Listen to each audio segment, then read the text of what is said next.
Okay.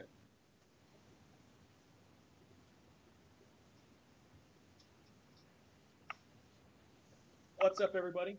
Jeff Incubi Robinson here with a Codex Dark Eldar or Drukhari. You're going to hear both just because we called it Dark Eldar for like 10 plus years, and they're now Drukhari. Anyways, we're here. I'm joined by a special guest. Wow, there's Shane in the chat too. Special guest. He's not even subbed to me. Get the fuck out of here. We got our special guest, Frankie GM Papa from Frontline Gaming. Frankie, what's up, man? Hey, I'm doing well. Thanks for having me on, man. Yeah. I'm pretty excited. Yeah, no, I'm pretty excited. I've been playing Dark Eldar or Drukhari for, I don't know, like 5-6 years now. So, super excited for this codex. You won your bigger tournaments with Dark Eldar is what I was thinking in my head, right? Yeah. Back in 5th edition, I was winning quite a bit with Dark Eldar. So. There you go. So, in the past, people were like, it's fun to hear these codexes from the perspective of someone who, doesn't play these races. So in this case, we're going to have someone that does play this race.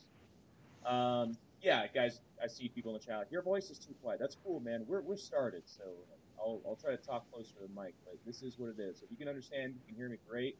If it's not perfect audio, and that really upsets you, and you're sad, I'm sorry. We'll keep improving. It's just Jeff here. Anna's at PAX East. Cobra either went to sleep or something, or is not responding. So it's just me. Me being too low is fine as long as you can hear me. Okay, so we'll push forward with that. Sound really issues. Quiet. Like you can't hear me at all. Yeah, it's always there.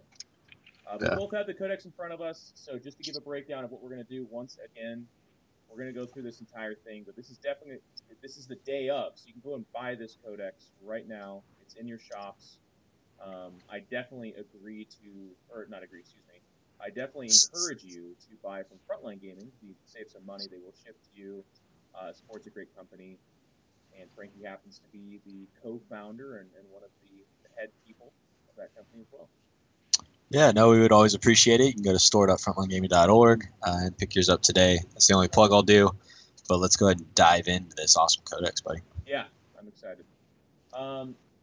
So the breakdown of how we're going to do this again is I'm going to skip past the fluff stuff. We're going to go into the stat lines of everybody, and we're going to talk about the units, and then I'm going to kind of give a real quick glance at all the fluff stuff. But this codex is really rich with stratagems, warlord traits, obsessions, covens. Like it's very thick on the rules. So I think this is going to be a pretty long codex review, and then we're going to end with us talking about what we think you guys can start thinking about in terms of how good the armies are, competitive, what you should look at.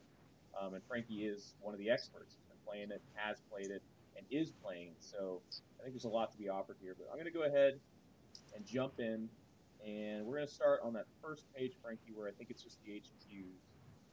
Yep. We can go ahead and talk about the Archon first. Yes. Or do you want to talk about their army-wide special rules first? Let's talk about the army-wide special stuff. So, first of all, they have power from pain, which kind of looks like almost every unit has this. Almost every unit, right? Yep. Almost every unit has it. I think there's only 1 or 2 exceptions to that. I know count on this. But yeah. And it's the really nice thing about this for me is it's a battle round, so it just goes 1, 2, and then 5 plus, obviously. And I'll just read them real quick. First turn, roll a d6 on a 6. It's feel no pain 6++, basically. So against mortal wounds, against any kind of wounds, 6+++. So not the most amazing thing in the world, but pretty darn good.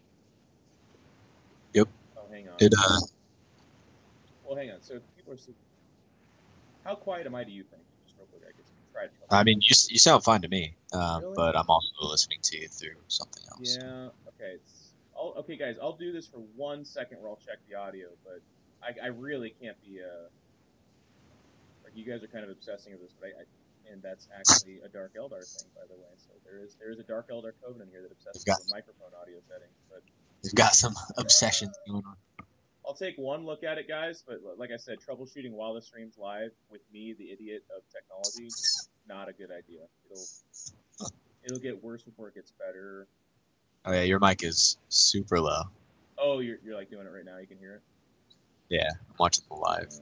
Pretty low. Okay, let me see. How's my mic for everybody else out there? They say you're loud, but I can't tell. It's probably because I'm so quiet. Yeah.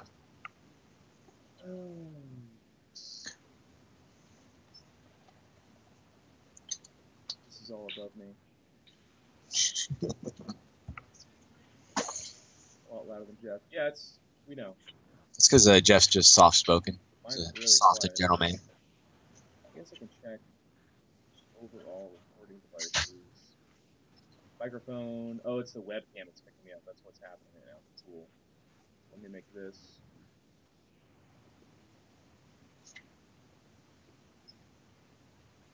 It's alright, guys. This is what we're used to.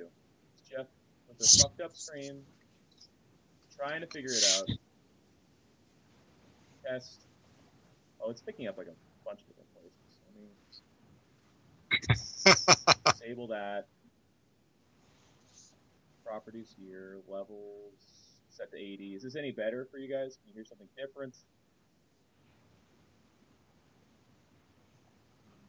Doesn't sound like it's getting any louder.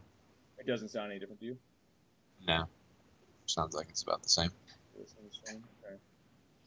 I mean, I could probably turn mine down, and then everybody can just blast their speakers. Oh, is that sounding louder for you guys at all? Testing. No, not louder. Oh, I can see. I found it. This might change things. Does that sound any different at all? You gotta give it a second. There's a delay. No. Nope. Awesome. Nope. But Poe's in the background now. Watch out, she's going for the kill. Yeah. This one, any different now? Testing. Check, check. Hello.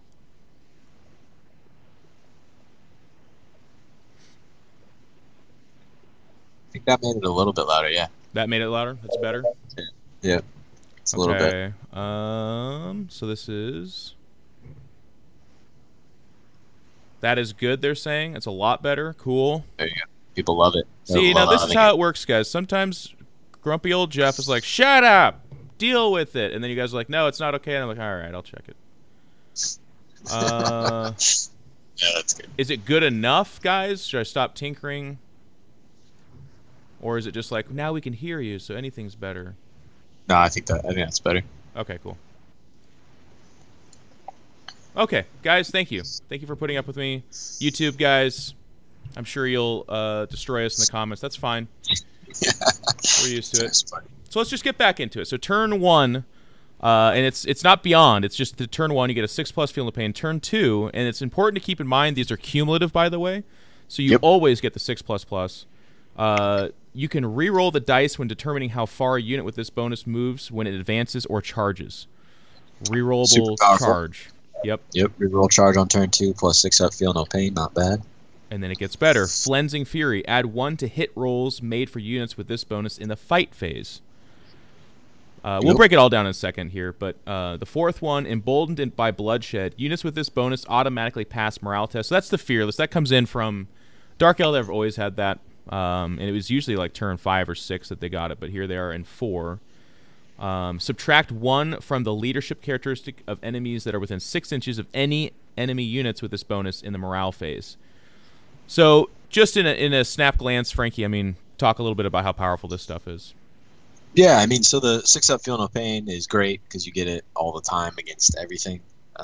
So that's always a added bonus, especially on your troops that are pretty squishy. So you get that little extra save if they fail their 5 up or 6 up or whatever they have. The reroll charges is of course good when you have random charge lengths, so that's always powerful. But I think the best one in here is the +1 to hit. That one comes into play big time, especially coming into turn 3. Especially for like witch cult units. There's some warlord traits that you can take on succubuses to where that increases the amount of hits they get. So overall, I think that's probably the best one, and there are ways to increase what turn it kicks in. Like there are some units that can get it kicking in on turn 1, or you can get it kicking in on turn 2. So, but But overall, I mean, the Fearless is, of course, good. -1 leadership. It's all right. It's situational. Probably not going to come into play on turn 5, but it's all right. Where I like it is that the Dark Eldar Codex has a lot of minus leadership stuff. I was just joking about this with the Necron Codex. Any, like, you know, the Necrons have a -1 to your leadership. Tyranids their Rippers can chow down on somebody, and it's like, oh, you're at -1. And it's like, in a vacuum, -1's not a big deal, but when you have a number of other things that do that kind of same thing, so it's like -1 here, but oh, by the way, it's -2 there, and then this guy cast a power on you, and now it's -4. Now we're talking about a unit getting wiped after losing 4 or 5 guys, and that's a big deal.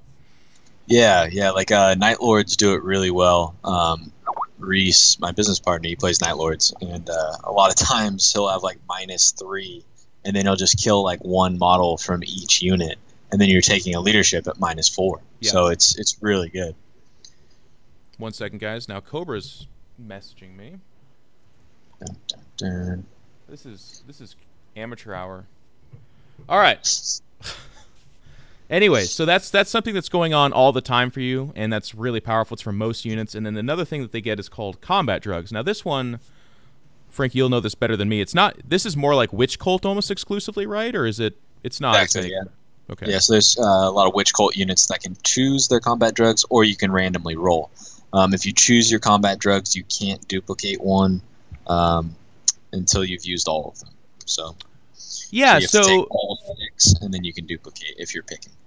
Right. So let's look at the language of that, because that caught me off guard. I mean, not necessarily caught me off guard, but that's been in a few different places in the Codex where you can roll randomly, and some of them allow you to roll twice. And it said something about how you can use them. You can like double down on it. So if you roll double 2s, that's actually a 4. Yeah. And then if you roll randomly, you can get the same one multiple times, and that's fine. But if you pick, like let's say, and I'll just go through them here right now. But number 1, Adrenalite. +1 to attacks characteristic. 2, Grave Lotus, +1 to strength characteristic. 3, Hypix, +2 to move characteristic. 4, Painbringer, +1 to toughness characteristic. 5, Serpentine, +1 to weapon skill. Weapon skill becomes, from 3 to 2. It's not like you get worse, guys. Although that's what drugs do, by the way, out there. Just not in Warhammer. Splinter Mind, +2 to leadership. So these are pretty darn cool. I mean, what do you think about, Frankie? You've been using them. Yeah, so like there's 3 in here that are like probably the most powerful. You got the +1 attack, the +1 strength, and the +2 movement. The other one's weapon skill is cool, but as you guys saw, you already get +1 to hit on turn 3. The +1 toughness is all right. It takes you up to T4 in most cases. And then the leadership is probably the least appealing one. Yeah.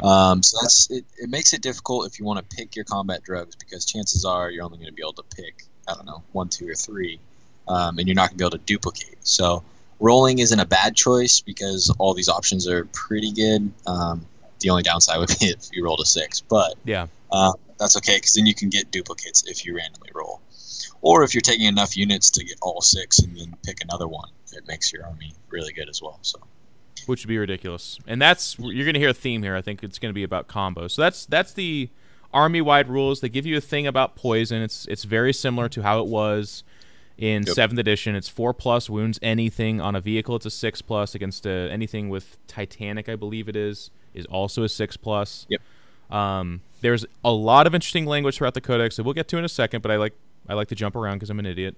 There's a lot of +2 to poison as well. So I think that's Games Workshop's super safe way of saying 2+ poison, which exists there.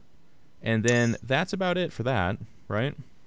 Yeah, that's it for their army-wide special rules that they just get from being Dark Eldar, or Drukhari.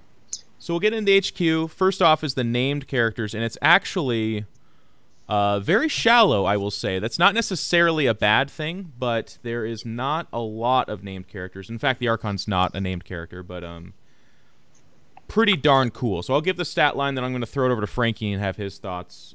Movement 8, which I think you can almost just assume is pretty much the standard. That's just about that. Weapon skill 2, bliss skill 2, strength 3, tough 3, wounds 5, attacks 5, leadership 9, save 5+. And he comes with a full-on large range of stuff. And I really like that we're seeing the blast pistol. Was that a thing in 7th edition? Yeah, so they've always had the blast Had pistol. they? Okay. It just was never like something that you would take. But now that it does D6 damage, it's quite good. Yeah, it's like a little melta pistol, which we know from Harlequins and Eldar is very strong. It's important to note it doesn't actually have the melta rule, so if you're at 3 inches, you don't get to reroll damage or anything like that. But it's still a strength 8 -4 D6 damage weapon. Then they can have things like the splinter pistol, the agonizer, the husk blade, the power sword, or venom blade. The power sword is your standard power sword. Venom blade is one of those add 2 to wound rolls made for this weapon, and it's poison, so that's a 2+ poison thing. The husk blade is one of the higher damage dealing options that you're going to see. It's just the same strength +1. Excuse me, it's not the same strength. It's +1, -2, and then D3 damage. And when we get to the end of this, I'm going to ask Frankie a lot of questions. But one of the things I want you guys to keep your eye on, not a lot of high damage, I would say, throughout the Codex. But what do you think, Frankie, about the... And then, of course, so with its rules, by the way, it does have the Shadow Field, so that's a 2++ invul save that it just comes with. It is smart. Games Workshop has seen you sons of bitches on the internet, so it knows what to say. It says this cannot be improved in any way, and you cannot re-roll it in any way. So no stratagem, no ability to make that a 2+ re-rollable. And then the Overlord is just anything within reroll hits for friendly Cabal units within 6 of this model. So that's been kind of the standard, the lieutenant or captain going around giving you that reroll. Does have power from pain, and that's about it. So Frankie, your thoughts on the Archon? Yeah, so the Archons are one of the best HQs in the game, in my opinion. Wow. The 2+ invo save is huge. The reroll 1s, as you've seen in almost every codex, is really powerful. And then I always arm mine with the husk blade for that D3 damage. They have 5 attacks. They're pretty nasty. They're hitting on 2s, rerolling 1s. For some of the different Cabals, you can get like reroll 1s to wound. Even some of the Warlord traits, you can get like reroll all wounds. Yeah. So overall, the Archons are really strong, and they're cheap. They're like 70 points, I believe. Yep. And then when you deck them out with all their gear, they're only like 76 points, so they're not that expensive. Which is incredible. Yeah. And I think the other thing to keep in mind with this too, and this is going to be kind of a hard codex to review, guys, but this unit is good stat line wise, but where the secret sauce is, and Frankie touched on this, it's with everything else that goes into it. So it does have power from pain, so keep in mind it's getting ridiculous stuff there, and then we'll get into the Warlord traits and all that kind of thing, but like each of these units, you'll look at it and be like, that's okay. But it's when you combine it with everything that it starts to get a little bit crazy. Then there's Drazar, one of the... I actually bought this model when I was a kid because I thought it looked so cool. Never bought any more Dark Eldar for the most part.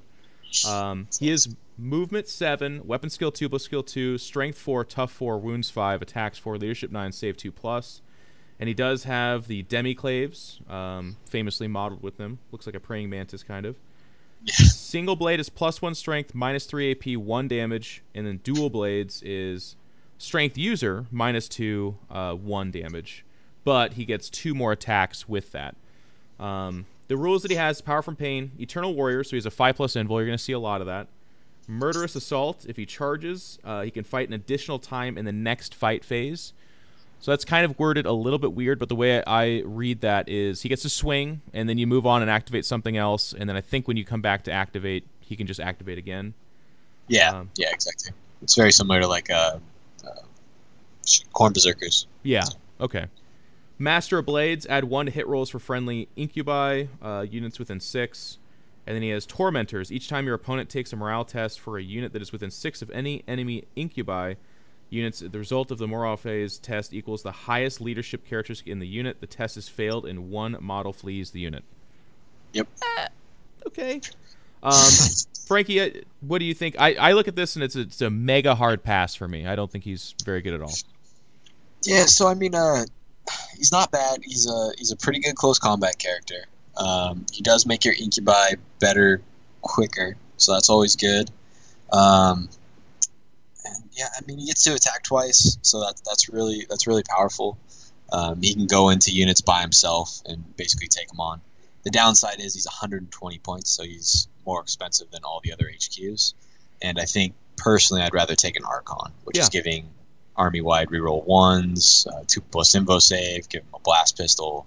They just have a lot more options. So I'd say in most cases you're probably going to pass on Drake's one.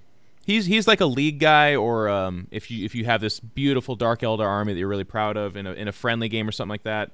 He's not. It's not like 7th edition where a bad model just didn't have any impact and you just hated playing it.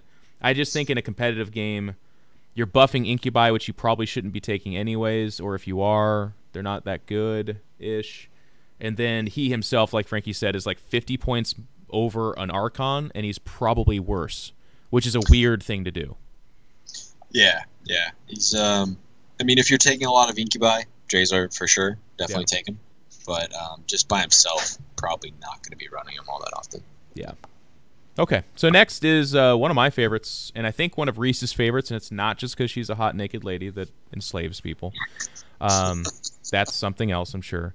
Lilith Hesprax, which I'm sure I'm butchering her name. That's actually what you get with my Codex reviews as well, guys. I butcher all the names, and you guys get to rage at me. Her name is Lilith, though. I do know that part. Anyways, movement 8, weapon skill 2, bliss skill 2, strength 3, tough 3, wounds 5, attacks 4, leadership 8, save 6+. She comes with the Impaler, which is a -1 melee weapon with 2 damage. She has mane of barbs and hooks, literally her hair. It's strength user, 1 damage, but she gets to make 2 additional attacks with this. And then she has the Penetrating Blade, which is strength user, -4, damage 1. If Lilith is armed with 2 Penetrating Blades, each time she fights, she can make 1 additional attack with them. The rule she has is Power from Pain. She has a League Apart, so she rerolls failed hit and wound rolls for attacks made by Lilith that target enemy characters. Brides of Death, in the fight phase, reroll hit rolls of 1 for friendly Cult of Strife units whilst they are within 6 of her. Quicksilver Dodge, she has a 3+ invul save. Natural Perfection, at the start of each battle round, choose one of the following of Lilith Hesprax's characteristics: move, strength, toughness, attacks, or leadership. You get to choose the one you choose is increased by 1 until the end of this battle round. If you choose move or leadership, it is instead improved by 2. And then she has no escape, which is a roll off to see if someone can fall back from you, basically. Literally a roll off, which is kind of fun. So Frankie, looking at this, she seems to be what she was, which is like really fun, fluffy, fast, and she wants to get into close combat with you. Yeah, no, definitely. And I mean, she comes in at a whopping 80 points, so she's not that expensive. It's an assassin. Yeah, she has a 3+ invo save. She's super good against characters. She has a lot of attacks. So she has her 4 attacks. Her hair gives her 2 additional attacks, and then she also gets an additional attack with her Penetrating Blades. Or you can switch out one of the Penetrating Blades for an Impaler, and you can do 2 damage with your attacks. The no escape rule is the special thing for witches.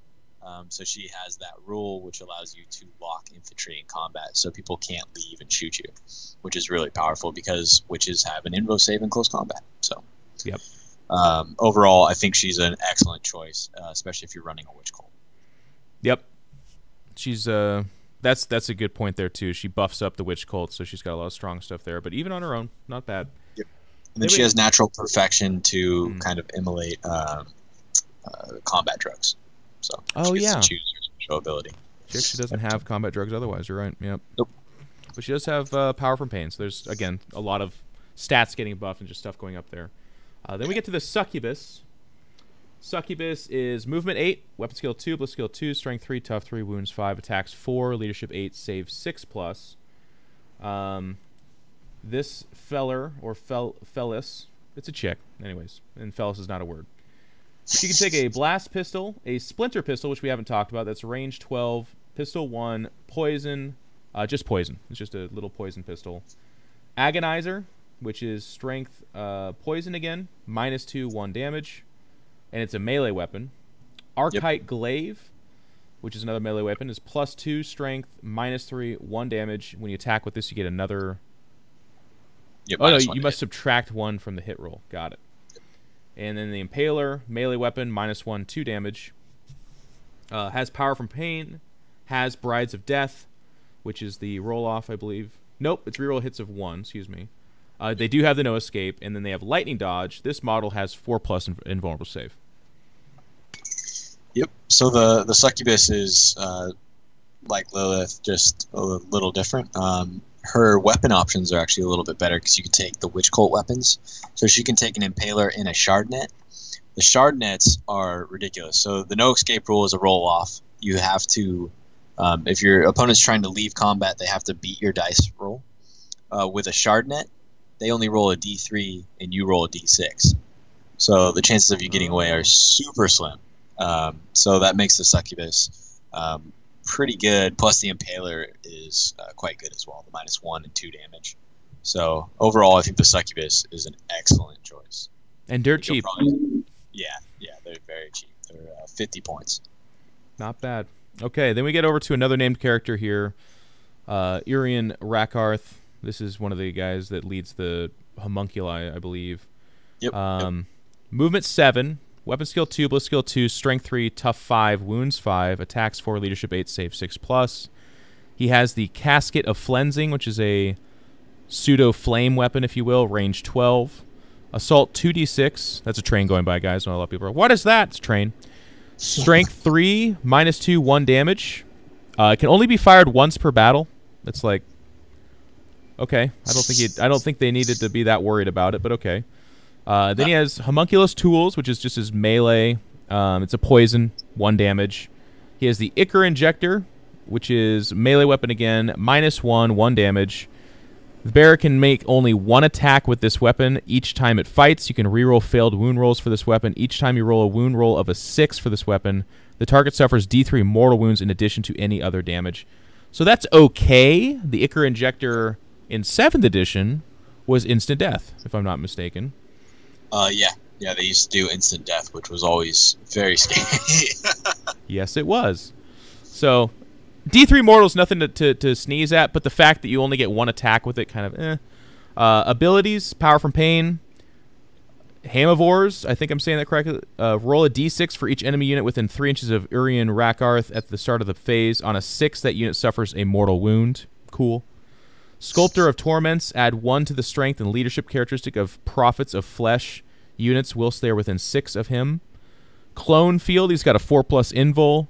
Contempt of Death, all damage suffered by Irian Rakarth is halved, rounding up. So if he takes 3 damage, you half that down to 1.5, and it goes up to 2. Kind of cool stuff. Master of Pain, add 1 to the toughness characteristic of Prophets of Flesh whilst they are within 6 of any friendly Prophets of Flesh models with this ability.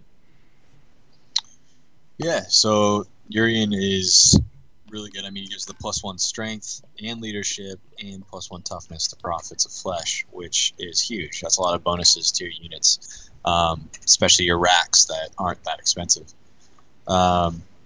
His weapons aren't anything to write home about, and the rest of his special rules are okay. I mean, having his damage makes him really resilient, especially with his 4+ invo save and 6-up feel no pain.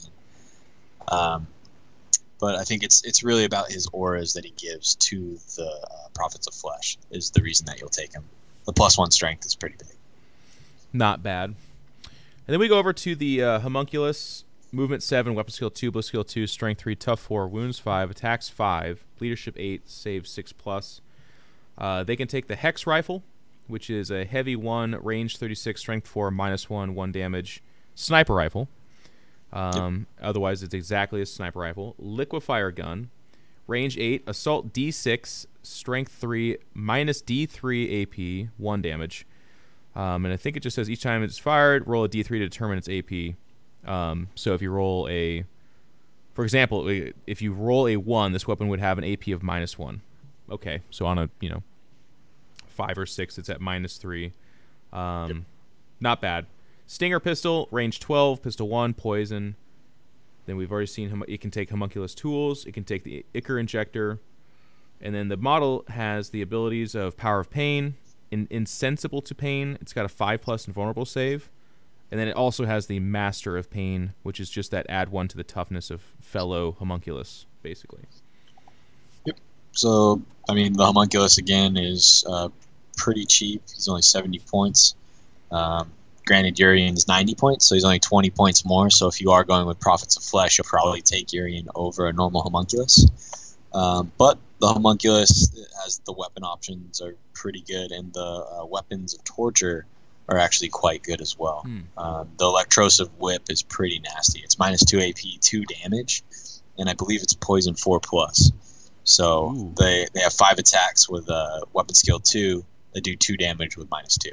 So you can make some pretty good close combat characters out of the Homunculus. It's funny because the Codex just has that vibe of like, I read a lot of these pages and I'm like, but then you take into account how cheap they are. Then you take into account the layered rules that these guys have more than anybody else. And we're going to have to take a look at when we get to it, the Armory, because all these weapons you're talking about are way better than what they come with. It makes them a different beast. And they don't show them on their data sheet, so you actually have to go do some searching and find out what weapons you'd actually want to take on these guys. But a lot of the melee weapons they have options to take are just amazing. So that sounds a lot better. Then we have Cabalite Warriors. These are your standard infantry troops. You've seen these in Ynnari lists. You've seen them taken as tax, but you're going to start seeing them, hopefully, in pure Dark Eldar lists.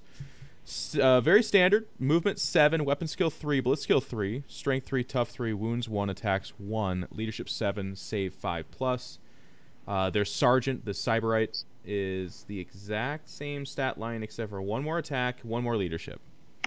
And I'm sure it can take different weapons or something like that. But they can take blast pistols, which we've talked about. But just to reiterate, it's range 6, strength 8, -4, d6 damage, pistol 1.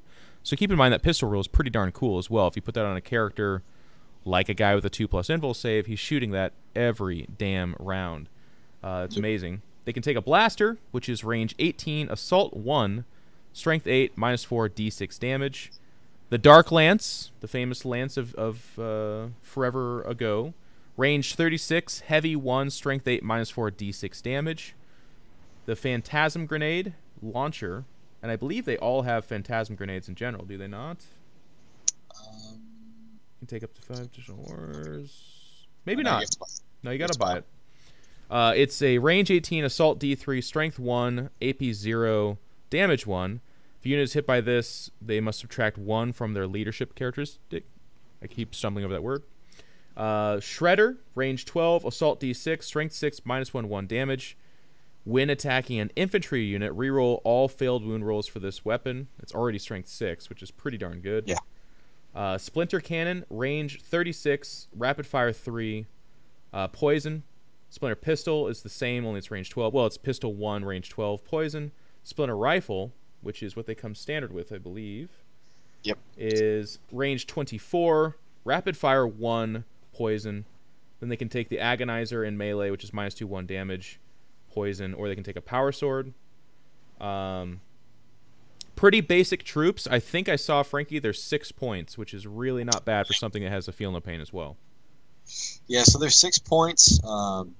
They're really nothing special to write home about. I mean, they have a 5+ save, the 6-up, Feel No Pain, like we're talking about, makes them a lot more resilient, but still, the T3, 1 wound, they're going to die really fast. The key is they're so cheap that it really doesn't matter. You take blasters on these guys.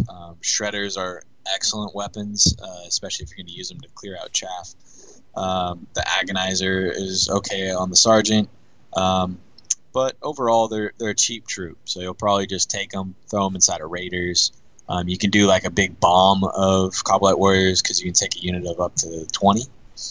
So you could take one, and then with some of their stratagems, you could like deep strike them or use some other special rules. So overall, I'd say they're a really strong troop in this codex. I think, and we definitely, again, plan on coming back around and talking more broadly, but just to touch on them real quick, I don't think these are the troop choice, Frankie, right? Like, just kind of going off of your answer and kind of what I'm seeing here, like, you'll fill out your brigade or battalion, but you're not, I don't think you're doing bombs with them and stuff like that, right? Like, they don't pack enough punch.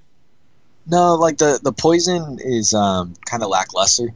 You're wounding everything on 4+, or every infantry model on 4+, or anything that's not a vehicle on 4+, sorry. So you're not going to do that much damage with those. You can take blasters on them, which the blaster is excellent. And with how cheap they are, I think you could take a bomb. Like a lot of times I'll take a big 20-man unit and I'll deep strike it with the stratagem. Okay. It's a lot of fun. Usually doesn't do a lot of damage. There's probably better ways to do it, like throw them inside of Raiders so they're flying around, they can't be shot. You're getting more out of the special weapons you're taking. But deep striking them is a lot of fun. So. Okay. And then the Witch Cult, we got Witches. Movement 8, weapon skill 3, blitz skill 3, strength 3, tough 3, wounds 1, attack 2, leadership 7, save 6+, excuse me. Or there's the Hecatrix, which is like their sergeant. Move 8. Same stat line again, just one more attack, one more leadership as per usual. They can take a power sword, a plasma grenade, which is grenade D6, strength 4, -1. Okay. The Hecatrix blade, which is just strength user, but you get to make one additional attack with it. Agonizer, we already talked about. Splinter pistol, sure. Phantasma grenade launcher, we know about. Blast pistol, you can put this on these ladies as well, or at least the sergeant, I think. Their special rules is they have power from pain and combat drugs. This is where we see that pop up. They have dodge. Models in this unit have a 6+ invulnerable save, which is increased to a 4+ in the fight phase. And then they also have the no escape rule. Yep. So like we were talking about earlier, you use witches to bog down infantry units. You bog down screens with a no escape. And the cool thing about the witch unit is if you take a 10-man unit, or I guess 10-woman unit of witches, you get 4 shard nets. So that means you can charge 4 different units and get them with shard nets and lock them all in combat. Witches are actually kind of scary, especially when you figure in the combat drugs, the reroll 1s from like the succubus, all of that. They can become like 5 attacks, strength 4, maybe even strength 5, depending on what you're using. They can move 10 inches. Like they become a really, really scary unit. I mean, just standard baseline stats, they have 3 attacks and a 4+ invo save in close combat. So they're not bad. Not bad. And I think they're 8 points apiece. Yep. So. Again, pretty cheap. Yep. And then we got the racks. This is the homunculi infantry, essentially. A rack is move 7, weapon skill 3, blitz skill 3, strength 3, tough 4, wounds 1, attacks 2, leadership 7.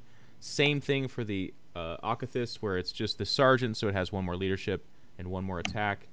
These guys can take the liquefier gun, which is assault D6, strength 3, minus D3. It's that thing that we talked about where its AP could either be -3 or -1 or 2. They can take the ossifactor, which is the rifle, I believe, range 24, assault 1. It's a poison weapon. It's a 2+ poison weapon, excuse me, with -3 AP. Yep. So pretty darn cool. And it has a cool rule. If you kill a model when you shoot it on a D6, on a 4+, you do a mortal wound to the unit as well. Which is not bad. Like, this is not... It's not the kind of thing where you're like, oh my god, if I take 40 of these and I can just... that maybe you don't go that route, but if you are the guy that's just loving homunculi, or maybe there's something we're not seeing quite yet, because these are pretty good, but you take a few of those rifles, you shoot them at a scout unit, you're 2+ poison at -3, so you're going to be killing these infantry models, and then on a 4+ after you kill them, you're doing a mortal wound to that unit. So it's pretty reliably dropping a 5 or 6 man unit, especially with all the buffs that these guys can get to re-rolling to hit and stuff like that too. So they get very accurate. -3 is no joke. 2+ poison is fantastic, and then 4+ is another mortal wound. Yep, and then they have the 5+ invo save, which is very common for the Homunculus Covens, with their insensible to pain. And then, as you guys saw with the Homunculus or like Urian, you get +1 strength from Urian. You get +1 toughness. These guys go up to strength 4, toughness 5, and they each have 2 attacks, poison. So they're not bad. Really not bad. Yeah. Then there's the Lamian, which I only know exists because Frankie took them in his list, 7th edition. Not 7th, excuse me, like 6th is more accurate, I guess. 7th edition Dark Elder didn't exist. Fun fact for everybody to know. Move 8, weapon skill 3, blitz skill 3, strength 3, tough 3, wounds 3, attacks 2, leadership 8, save 5+. I think these guys are an elite choice, is what I'm seeing there. Yeah, so the Court of the Archon, they're interesting. So you have the Lamian, the Medusa, and then you've got the Silith and the Urgol. They're an interesting... They used to be a unit, which was cool. Yeah. Now they're just kind of by themselves. They fill up your elite slots for really cheap for the Cabals, but otherwise you probably will never see these. Yep. So unless you're trying to take like a brigade, in most cases you're probably not going to see any of these units. And they lost the character keyword, so they don't have character anymore. Yeah. And Court of the Archon is just if they're within 3 of an Archon, basically, they get to reroll to hit. Yep. That's it. So And I should have read this out, but the Shemishi blade is just strength. It's just user damage 1, no AP. It's poison. It's a 2+ poison. So I look at that, and like Frankie was just saying, it's like only if you're filling out a brigade do I see these kind of things ever being taken, because they really don't make them exciting. I would do something like Court of the Archon, like the more of them that are within 3. So if you have the other guys, then all of them gain +1 attack, and then all of them gain +1 rend or something. And all of a sudden, there's a guy out there's like, I run the Court of the Archon, and it's so cool. But as it is now, it's like they all get to reroll to hit, and it's like, cool, everybody does that. All codexes do that. So yeah, it's just really not that special. The Medusa are actually pretty good. Yep, I'll go there now. Lomians are pretty bad. Yeah, so the Medusa or whatever, move 8, weapon skill 3, bliss skill 3, strength 3, tough 3, wounds 3, attack 1, leadership 8, save 5+.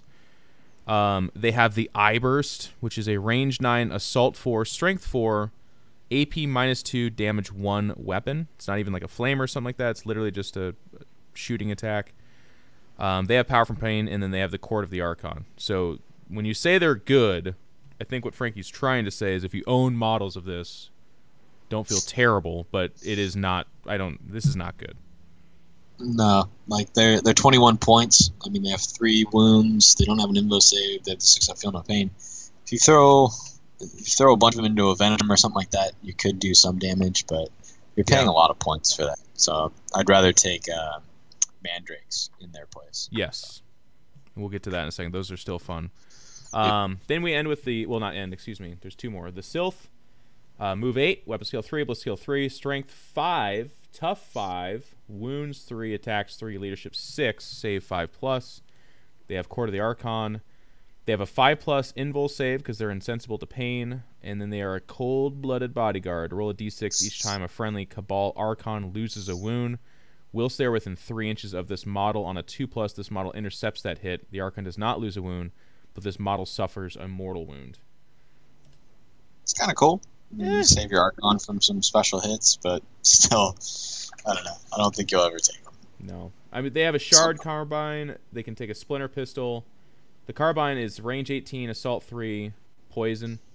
And then they have the Sith Battle Blade, which sounds amazing. Then you look at it, it's strength user -1, 1 damage. So, yeah.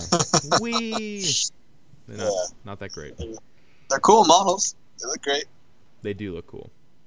Then there's the Urgle. Move 8, weapon skill 3, bliss skill dash, strength 4, tough 3, wounds 3, attacks 4, leadership 4, save 7. It's got claws and talons, which is just strength user, so that's strength 4, damage 1.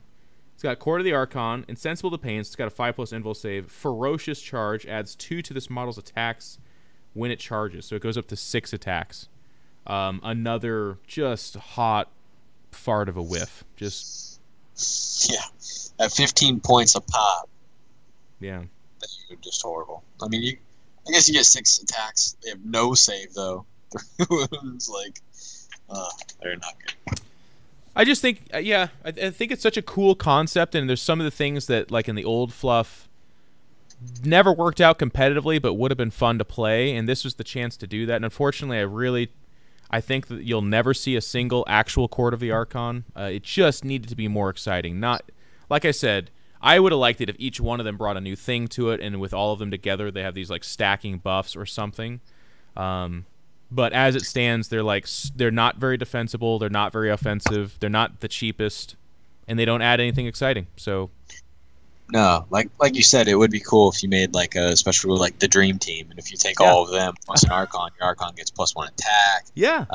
You can pass wounds around, something like that. You know, get all these bonuses from taking all the different guys in the Court of the Archon. You could do some cool stuff. Yep. Missed opportunity. Make it more Death Star so Reese would be excited to play it. Something like that. Yeah. Then there's the Incubi, an elite choice as well. We talked about their leader earlier. Their move 7, weapon skill 3, bliss skill 3, strength 3, tough 3, wounds 1, attacks 3, leadership 8, save 3+. It's one of the better saves we've seen, just as a standard save. And then their sergeant, the Clavix, exactly the same thing. 1 more wound, 1 more attack. Actually, so 1 more wound is the thing added there. The Clave is a +1 strength weapon, 3 AP, 1 damage. They have Power from Pain, Lethal Precision, add 2 to the damage characteristic of a close combat attack made by a Clavix if the wound roll is a 6+. And then they have the Tormentor rule, which is just within 6, you have this morale test equals the highest leadership characteristic in the unit. The test is failed, and 1 model flees the unit. So kind of a cool way to get people to shave off stuff, I guess. But Frankie, what do you think about it? So the Incubi, they're not that expensive. I can't remember off the top of my head. But, I mean, the power weapons are great. They have a lot of attacks. They're 16 points apiece. They're not bad. They have a lot of attacks. With Urian, or not Urian, Drazor, they get the +1 weapons, or +1 to hit, so they're hitting on 2s, which is very powerful. If they get any 6s to wound, they're doing 2 damage. I don't know. They're a really good close combat unit. I just don't know if you're going to really see them, especially since like you can take an Archon, which does their job almost better. More resilient, more buffs, stuff like that. Let me ask you this, because this is the kind of word stuff that throws me for a loop. It says add 2 to the damage, not ×2, add 2. So they do 1 damage. Oh, sorry. Yeah, it's 3 damage, actually. Yeah, okay. I'm just making sure I read that correctly. So 3 damage on a 6 is no joke. That's pretty good. Yeah. I think they're a great close combat unit. I mean, you run like a little 5-man unit of them. They're a great countercharge unit, or even like a backfield disruption unit. Fly them up in a Venom, jump out, go kill some stuff. One thing to note is they're not a Cabal or a Witch unit. They're one of the units that you can take in any detachment, and it doesn't disrupt your special bonuses. So, fairly cool. I think the big weakness for me is the same as any kind of these guys. They have a 3+ save, which is really good, but they're only tough 3. So if you did take like a 5-man unit, and then anybody knew what those were, and they got close, they'd be like, "Oh, a Hurricane Bolter," and then they just kind of go away a little bit, you know. And yeah, the T3, Dark Eldar has always been a glass hammer. They're still a glass hammer. Yep. They hit really hard, but they are easy to kill. And that's the weird spot I find Incubi, because they're pretty cool. They're only 16 points, so on just pure stat line and all the buffs, I think they're great. It's just their role is a little bit redundant. There's other things to do similar stuff for probably less points.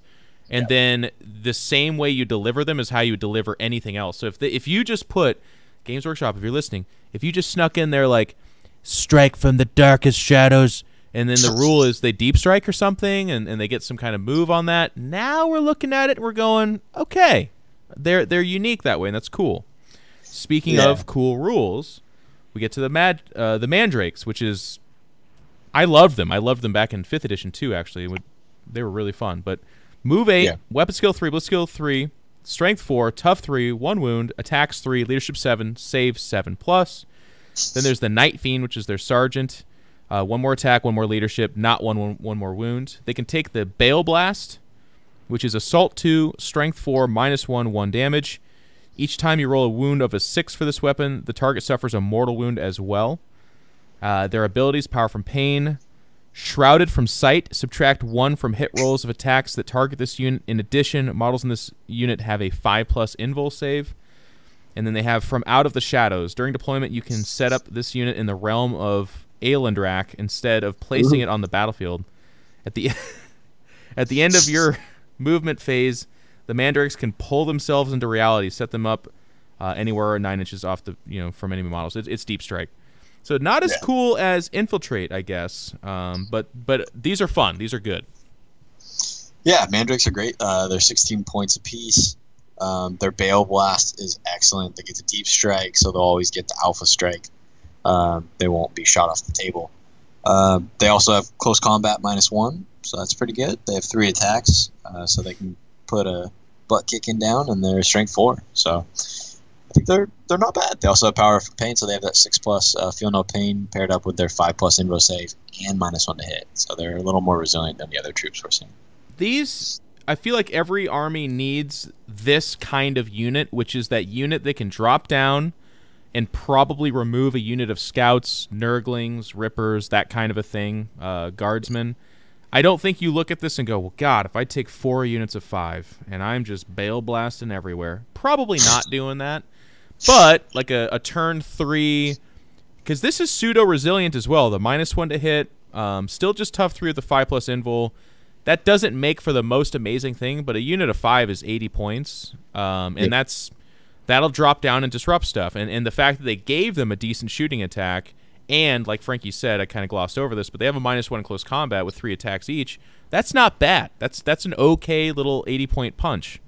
So I like it. Yeah, and I think your chat's touching on it the most. Like a lot of units in this codex seem kind of lackluster, but when you start figuring all the combos, how they interact with the other units, it becomes a very powerful codex. You've got mandrakes, deep striking. You've got incubi inside of vehicles that are super scary. You've got archons, witches, all that stuff inside of vehicles that are flying on the table. Yep, it becomes a really scary one. And we'll talk all about what we think, but just to plug my opinion here too. I think a good Dark Eldar army, in my mind, is almost very horde based. Like it's not what it used to be in the past, which was, I mean, you still can go this route, but I don't know that it's a bunch of Venoms and Ravagers. I think it might. You could definitely do those things, of course, but I love these Archons. I love, like you said, the different elements. A lot of fast moving witch cult stuff running around, and then just tons of bodies that are putting out decent damage. I think that's pretty cool. Yeah. So then we get to the Beastmaster. This will probably be the only time you see the Beastmaster is on this page. He moves 12, weapon skill 3, bliss skill 3, strength 3, tough 3, wounds 3, attacks 3, leadership 7, save 5+. He takes Splinter Pods, which is a range 18, assault 2, poison. He can take the Agonizer. He has power from pain, and then he has the rule Beastmaster. Reroll hit rolls of 1 for friendly Drukhari Beast units. Whilst they are within 6 of him. Friendly Drukhari Beast units can use this model's leadership characteristic instead of their own while they are within 6. In addition, if your army is Battleforged, you must include at least 1 Drukhari Beast unit in a detachment for each Beastmaster in that detachment.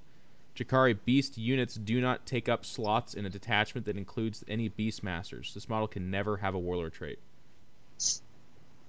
Boom. Yeah, wow. Super good right there, let me tell you. Yeah, Beastmasters and Beast Packs, I think, are not going to be seeing the table all that often. No. It's a really cool model. It's just the rules are not that up to par, I think, in a competitive sense. And it's okay. Like we have to remind ourselves when we read these codexes too. It's not everything can be an MVP, and not everything's supposed to be for competitive play. But I just unfortunately look at this and I go, I'd like to talk to someone at Games Workshop, because this idea that rerolling 1s to hit and having leadership like help is exciting is not. There's nobody that reads that and goes like, Mom, they have reroll 1s to hit and better leadership when it within 6. Like nobody fucking cares. Like that is everyone reads that off like an accountant reads off like a tax write-off. They're like, okay, that's what they have, and then they get down and they're like, oh, there's nothing exciting. Oh. And that's it. So that's the Beastmaster, and that's one of my like kind of critiques with some of these units. It's just that they just didn't get super exciting about them, but that's okay. Grotesques, move 7, weapon skill 3, bliss skill 6, strength 5, tough 5, wounds 4, attacks 4, leadership 8, save 6+.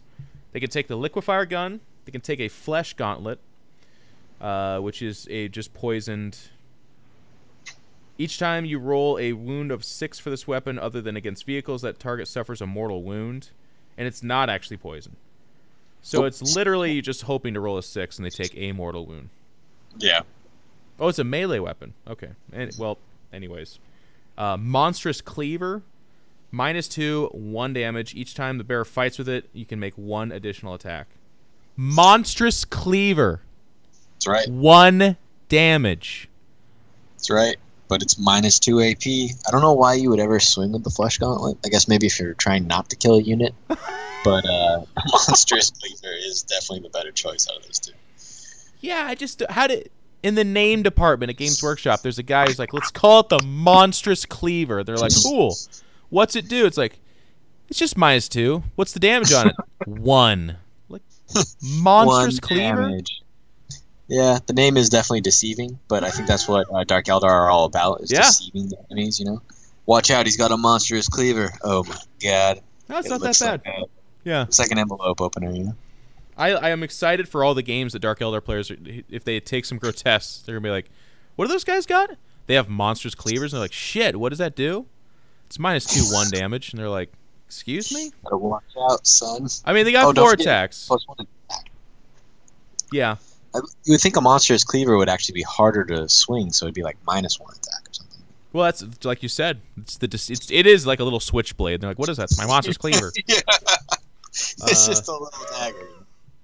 They have a 5+ invul save, and they have power from pain. So one of the kind of cool things too, just to give you guys an idea in your head, a lot of invul saves in this codex.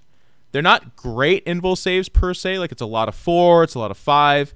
But you compare that in addition to them having a 6+ feel no pain, which again is not amazing, but almost everything in this codex is always getting a save and then another save behind that. In fact, everyone is getting another save behind that. So the defensibility of the codex is surprising. Like you're going to be picking up millions of models, don't get me wrong, but in my experience, and Frankie can attest to this too, that those saves are hilarious in endgame scenarios where it's like the last 3 guys, they get hit by something that absolutely should kill them, but oh look, you make 3 of your 4 invul saves, and then all of a sudden that 6-up feel no pain saves you, and the guy's like, what the fuck just happened? And it's like, yeah. 6-up feel no pain, son. That's what happens. 6 times. Clawed Fiends. So now we get into the beasts for the next 3.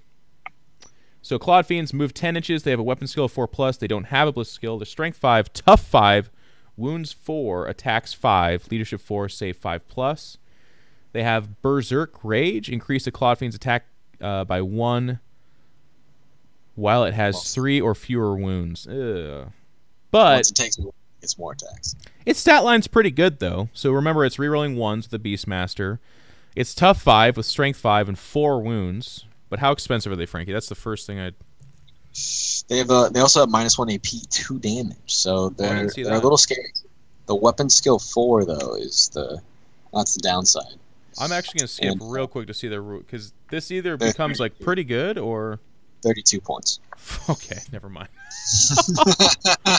But they have 4 wounds, you know. They're 5+ save. They're good. It was just that was where it could have got a little Forge Worldy, where it's like, yeah, they're 15 points. It's like, oh my god, that's really good. But 32 points, because you'd have to kind of start to build a list around that. Like if you're like, excuse me, if you're doing this Beast pack, you can do up to 5 of these with a Beastmaster, but all of a sudden that's 150 points plus the Beastmaster. So it's like it becomes a chunk of your army. And they do not have a good save. They only have a save of 5+. So yes, the tough 5 is good, but for me as a Custodes player, I'll tell you guys, you need it's good, but you better have a good save behind that because you will be taking saves in 8th edition. Oh yeah. Then there's just a miss. Yeah, and they're fast attack here. That's the other thing to point out. So we're getting into fast attack. The beasts are fast attack. So maybe in a brigade, somewhere you take the Beastmaster as an elite, some Clawed Fiends as fast. I don't know. But remember, Jeff, if you take the Beastmaster, the Beast packs do not take up slots. Oh my god! So you can't even use them to. I forgot, and that's so funny because they say that as if that's a really good thing, but you're like, no. It should say, and it doesn't say this anywhere. There's no precedent for this, but I wish it said instead they may take no slot. Right, like it gives you the option. That'd be good. But there's also a match play rule. We might as well touch on it now. You can only include Drukhari Beast units in a detachment that also include a Beastmaster. So you are only allowed to take these units if you take a Beastmaster. You can only take a Beastmaster in a Witch Cult detachment if you want to keep all your Witch Cult rules. So only really available for Witch Cults. And, if you didn't have the Beastmaster, who could control all these hooligans? So it makes sense. You know what I'm saying?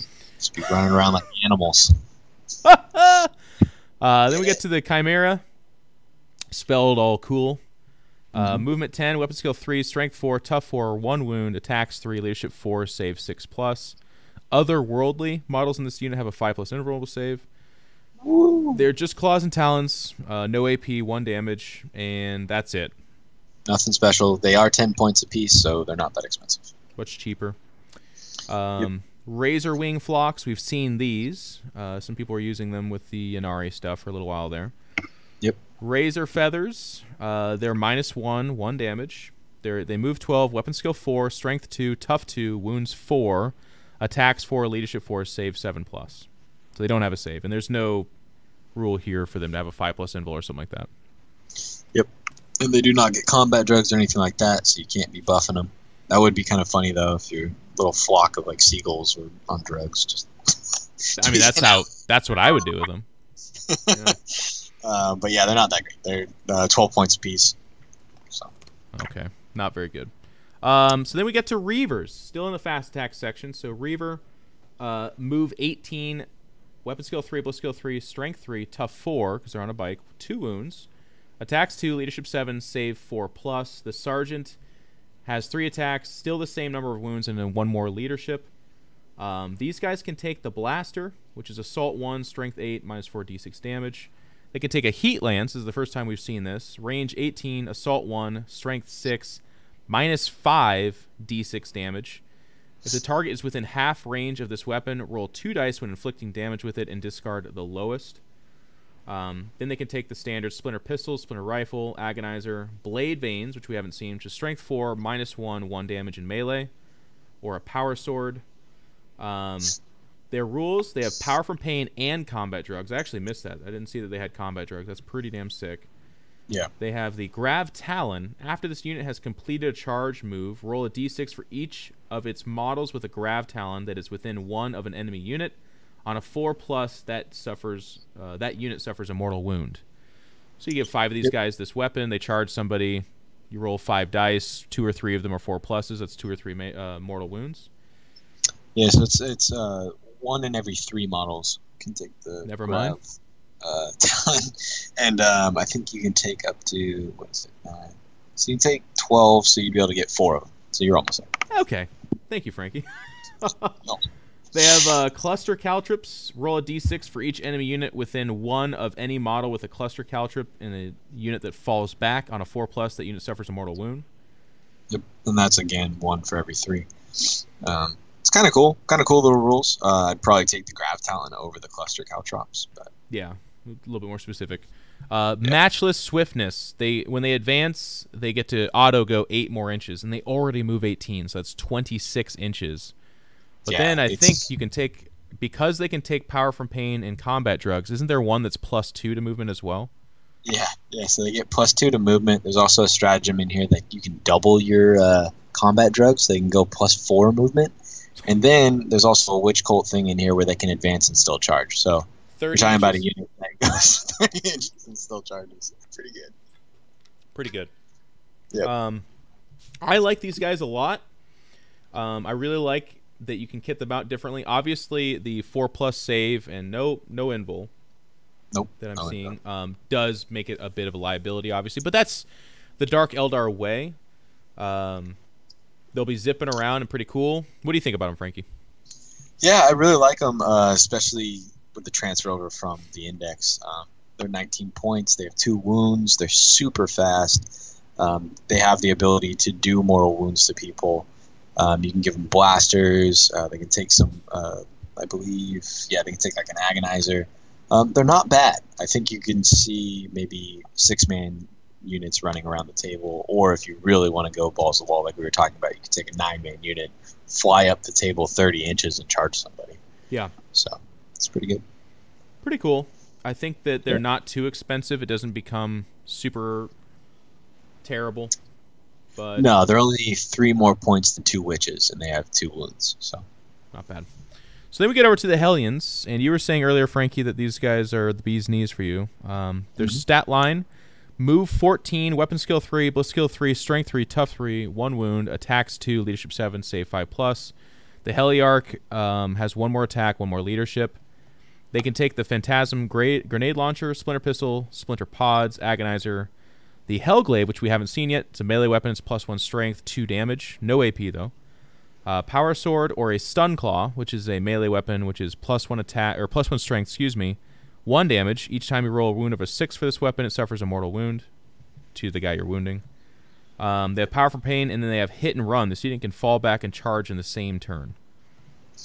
Yeah, so they have fly, so they can jump out of combat, shoot, and still charge, which is really big. They have 14-inch movement, and then like we were talking about, you can get all those bonuses to movement where they're flying up the table, charging on turn 1 pretty reliably. They have the Hellglaive, which is 2 damage. They have 2 attacks each. And then with some of the other Witch Cult things like the drugs, you can give them an additional attack. And there's a Witch Cult that gives them another attack. And then if you double their combat drug, now each guy has 5 attacks that are doing 2 damage each at strength 4. Pretty good. I look at him, though, and like that's really good. And of course, true to the Dark Eldar way, they're still just tough 3 with a 5+ save. Oh, yeah. And they are easy to kill. They're 14. Which is not bad. Yeah. And they get all the bonuses. They have power from pain, so you're making those 6+. It's just funny because it's just like, if you play Dark Eldar, man, you better be really excited about killing people, but you're gonna lose a ton of shit all the time. You have to. Oh yeah. Like the Hellions are awesome. The models are beautiful. Their damage output is amazing, but like Jeff's saying, a stiff fart and they're gone. So better watch out. All right. So then we get to the Scourges. And this is something that a lot of people have actually. These are one of the units that I saw even in the index people were using. They just put out a lot of DACA. So a Scourge is move 14, weapon skill 3, bliss skill 3, strength 3, tough 3, 1 wound, attacks 1, leadership 7, save 4+. The Solarite, which is their sergeant, 1 more attack, 1 more leadership. They have the blast pistol, blaster. They can take a dark lance, which is heavy 1, so that's kind of a. And then there's the Haywire blaster, which we haven't seen yet. Range 24, assault D3, strength 4, -1, 1 damage. But if you target a vehicle, you roll a wound roll of a 4+ for this weapon. The target suffers a mortal wound in addition to any other damage. If the wound roll is a 6+, inflict D3 mortal wounds instead of a 1. So assault D3 on a unit of 5. That's, you know, somewhere in the ballpark of 10 to 15 shots. It's not bad. And then there's the Heat Lance, which we haven't seen. No, we have. It's on the bikes, but it's the same thing. Yeah. Range 18, assault 1, strength 6, -5, D6 damage. Shard Carbine, Shredder, Splinter Cannon, Splinter Pistol, Agonizer, Power Lance, which is a melee weapon, +2 strength, -1, 1 damage. You can take the Venom Blade, which is just a close combat poison attack, on a 2+, and then a Plasma Grenade, Grenade D6, strength 4, -1. They have the Ghost Plate Armor, so they have a 6+ invul save. They have a 4+ stock, if you're worried about when you heard that. They have Power from Pain. They have Wing Strike, which is just Deep Strike. Yep, and they are 12 points apiece. So I like to run the Scourges either with blasters, and you can take up to 4 of them, or Shredders. The Shredder is an amazing weapon. You can drop these guys down, and they will tear apart, or maybe even shred a screen, if you get what I'm saying here. But it's a D6 shot, so you have 4 of them. That's 4 D6 shots, strength 6, -1 AP. Re-rolling failed wound rolls against infantry. Yeah, that'll do. Not bad. Yeah. No, and there's something to be said too for the blaster, and I like what Frankie said and how you use them, because they deep strike. It's an assault weapon, so they're not suffering the -1. They're hitting on 3s anyways. They're fairly accurate, and then blasters are strength 8, -4 D6 damage. So, this is a pretty good, like, reliable Ravager replacement or something like that. I think you can get zoned out, but I think one thing Dark Eldar will never have a problem with is putting out the DACA and clearing off. Like, if you're worried about conscripts or guardsmen or something like that zoning you out, for the first 2 turns they might be there, but after that they're not. You're going to blast those guys off the table. Definitely. And the blaster's a great choice. 18-inch range, like you said, D6. What's funny is Dark Eldar has always suffered against vehicles. They've never been great at killing vehicles, but now with blasters going up to D6 damage, they're actually quite scary versus vehicles. Yes, absolutely. And I would think you could reliably take a couple units of Scourge, and like Frankie said, I love the idea of the Shredder unit and a blaster unit or double blaster, but just the ability to pretty reliably put the hurting out there. Not bad. Okay, and then we get to the Talos, which was one of your favorite units of old Warhammer. 6th edition. They move 8, weapon skill 3, bliss skill 4, strength 6, tough 6, wound 7, attacks 5, leadership 8, save 3+. They can take the Haywire Blaster, which is just range 24. It's that do mortal wounds weapon against vehicles we talked about. They can take the Heat Lance. They can take a Splinter Cannon, Stinger Pod. They can take Twin Liquefier Gun, which is range 8, assault 2d6, strength 3, minus d3 AP 1 damage. Chain Flails, which is just strength user, 0 AP 1 damage. Wow. The Ichor Injector, strength user, -1, 1 damage. You can only make 1 attack with it, and on a 6, you do d3 mortal. Macro Scalpel, which is strength +1, so we're talking strength 7, -2, 2 damage. If it's equipped with 2 of these, which they are, you can make 1 additional attack. So then they go up to 6 attacks. So that's where you start to be like, oh, okay, they're cool. Talos Gauntlet, +2 strength, -3 d3 damage. When attacking with this, you must subtract 1 from the hit roll. And then special rules, they have Power from Pain. They have a 5+ invul, and they can explode. But everything within 6 on a 6 takes 1 mortal wound. Ugh. So the Talos are really good, especially paired up with the Homunculus. You know, they're going up to T7. Urian making them strength 7, and then if you're swinging with like the Macro Scalpel, they're going up to strength 8.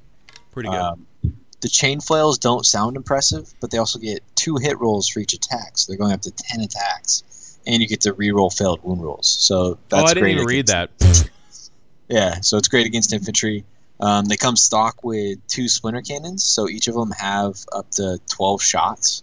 So they're not bad, and they're really cheap. They're like, I think they're less than 100 points or just over 100 points once you buy all the upgrades for them. So they're an excellent little heavy support choice, especially for your Homunculus Covenants. It's just funny. That is all good, especially with a character that makes them like strength 8, tough 7. That's all for a 100-point unit. That's pretty darn good. But if you guys didn't play with Talos before, they used to have. They were horrifying. They were DACA gods. Oh, yeah, that's right. They had 2+ poison basically too, didn't they? Yeah, your Barbarian hated them. Well, it wasn't even funny. We played a bunch of games. That was when I was running the Barbarian list, and like one time, and I allowed this because I charged him. He got me a couple times after that, but it was only because I couldn't stop it from happening. But my God, Barb Herodal, 6 wounds, 3-up save, toughness 8. It was like really scary. But these guys have 2+, and they had the rule that wasn't poison. It was called something. It was like Fleshbane or whatever. Yeah, it's Fleshbane. So on a gargantuan creature, didn't care. 2+, that's fine. And it was instant death on like a 4 or 5 or so. It was just stupid. It was pretty dumb. It was mathematically impossible for the Barb Herodal to live. Yeah. Okay, so then we get to the Chronos, which is the other form of Talos, big floaty monster thing. Yep. Move 8, weapon skill 4, blitz skill 3, strength 5, tough 6, wound 7, attacks 3, leadership 9, save 3+. They can take the Spirit Siphon, which is a range 8, assault d6, strength 3, -2, damage 1. Flamer, it automatically hits. If you roll a 6, they take it's a characteristic of d3 damage. Okay, it's okay. It only has one of them. Let me just make sure, because I've misread a couple of these things. Like, nope, just one of them. Spirit Vortex, range 18, assault d6, strength 3, -2, 1 damage. Each time you make an attack roll of a 6 for this weapon, the damage is d3. Same thing. Yep. Spirit Leech Tentacles, melee, strength user, -1, 1. And then the same thing. On a 6, they do d3 damage instead of just their 1. They have Power from Pain. They have a 5+ invul. They explode.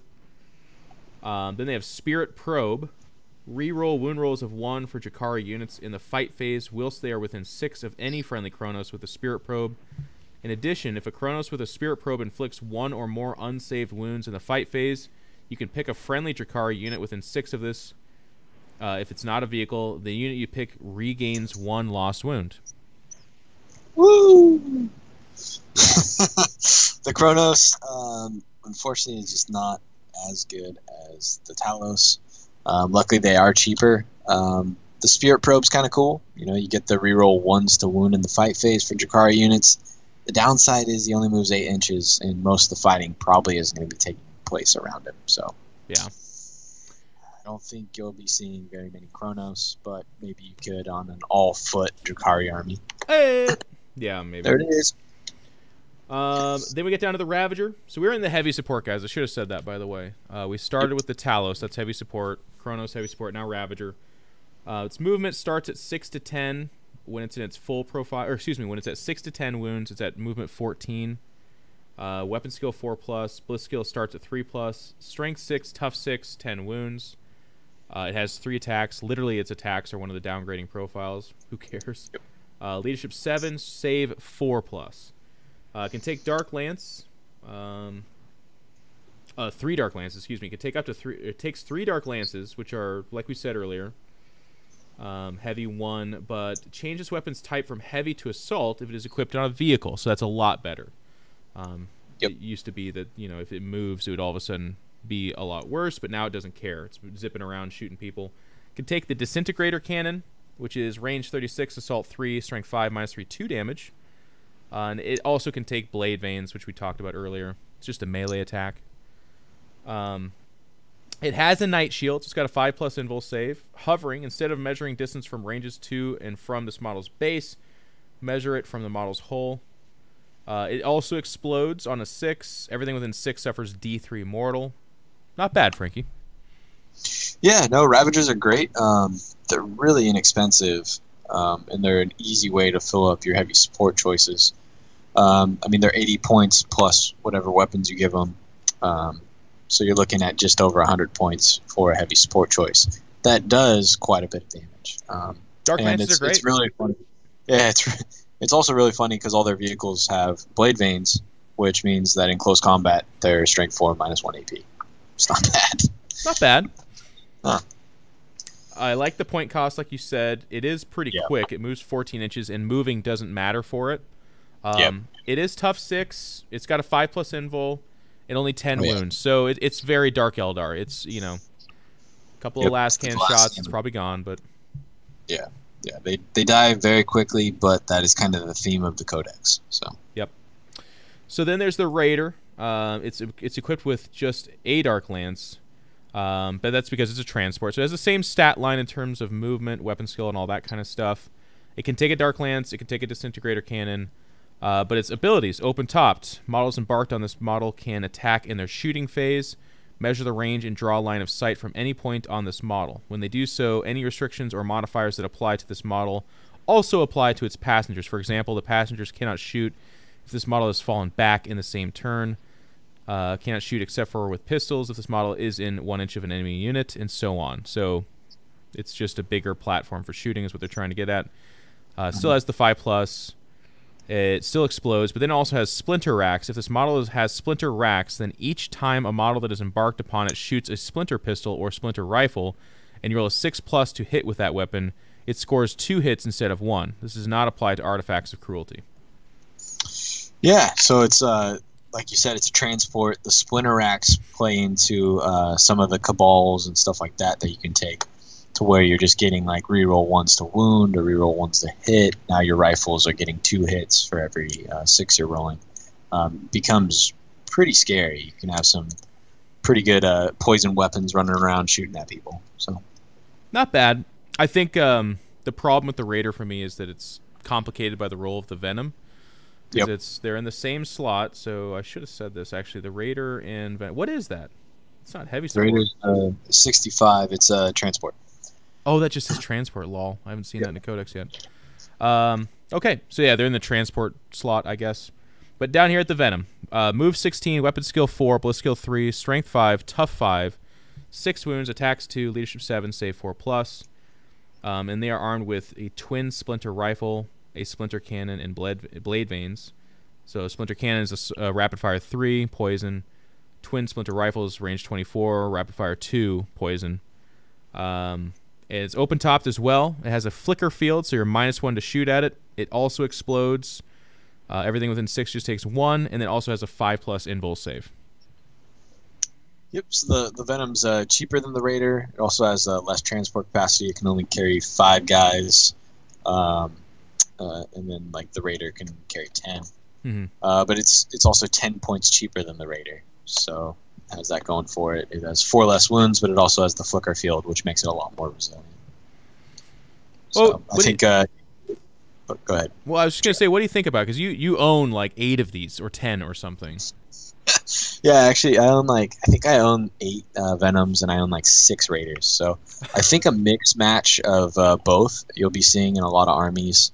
The Raiders are great because you can fit like 2 units of infantry inside. Yeah. So you could have 2 blasters, 8 rifles running around, which is really good. The Venoms are excellent for like what we were talking about with like a unit of like 5 Incubi, or I think you can throw a couple Grotesques in there.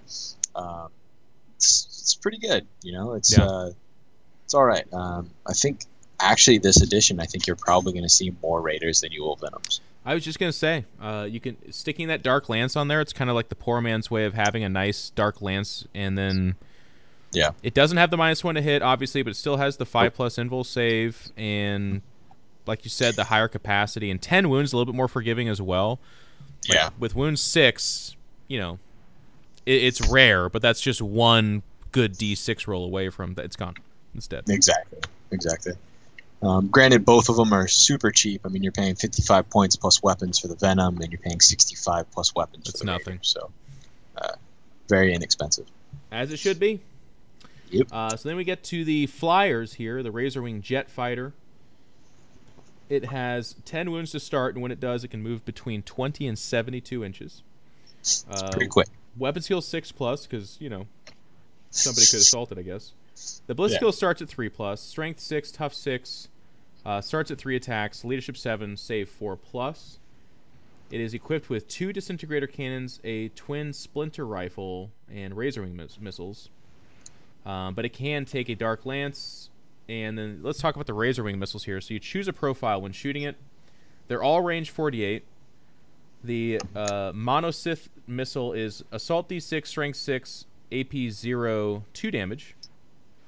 Then there's the Necrotoxin missile, Assault 3d3, 2+ poison, 1 damage. Okay. Yep. Then there's the Shatterfield missile, Assault D6, Strength 7, -1, 1 damage. Reroll all failed wound rolls for this weapon. Its abilities, it's got Supersonic, so that's just the standard Supersonic that we've seen in other codexes. It talks about how it can move. It does have to pivot and then move. It can't just fly any direction it wants.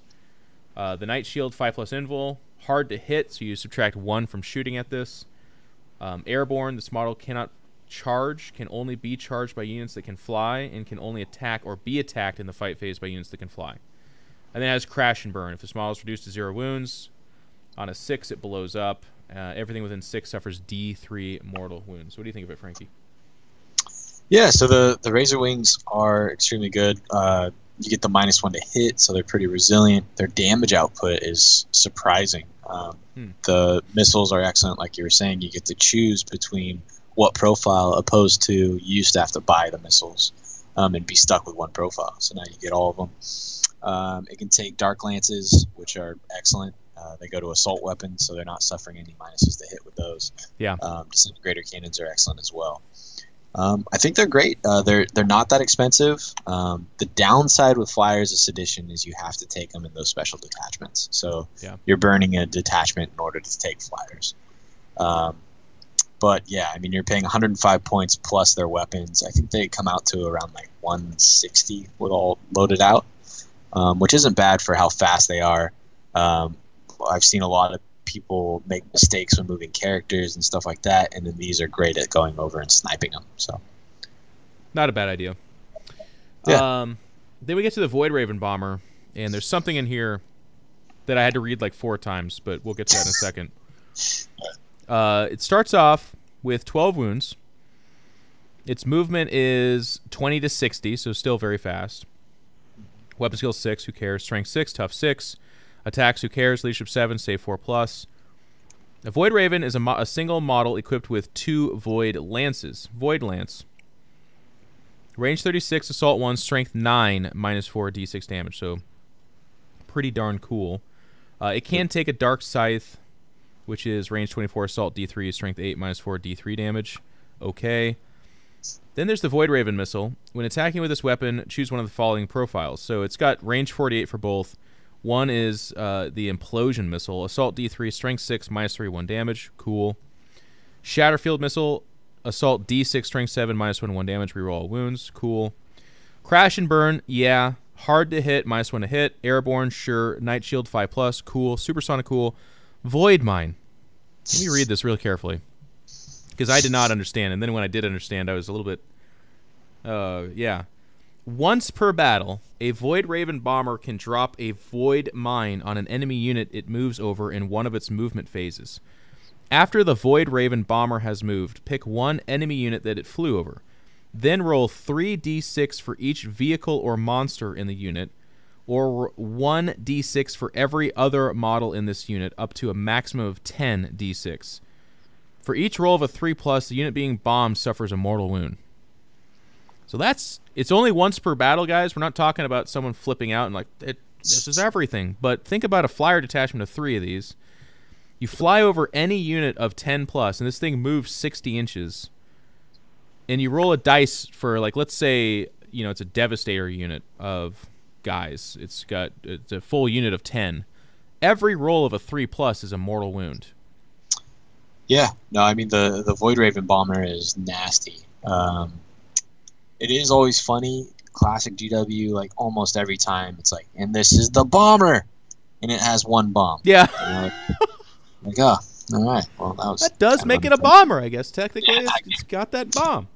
You're right, and it can do up to 3 mortal wounds to a vehicle or monster. You better watch out. Yeah, against those, it doesn't matter at all. Yeah. Yeah. So it's interesting. It's a lot more. I think it's quite a bit more expensive than the. Yeah, it's 50 points more than the Razorwing Jet Fighter. It's more resilient, but I honestly don't think its damage output is that much better than the Jet Fighter. So I think you'll see the fighter in most cases over the Void Raven. And I don't know. I look at some of these, and I know what they're worried about.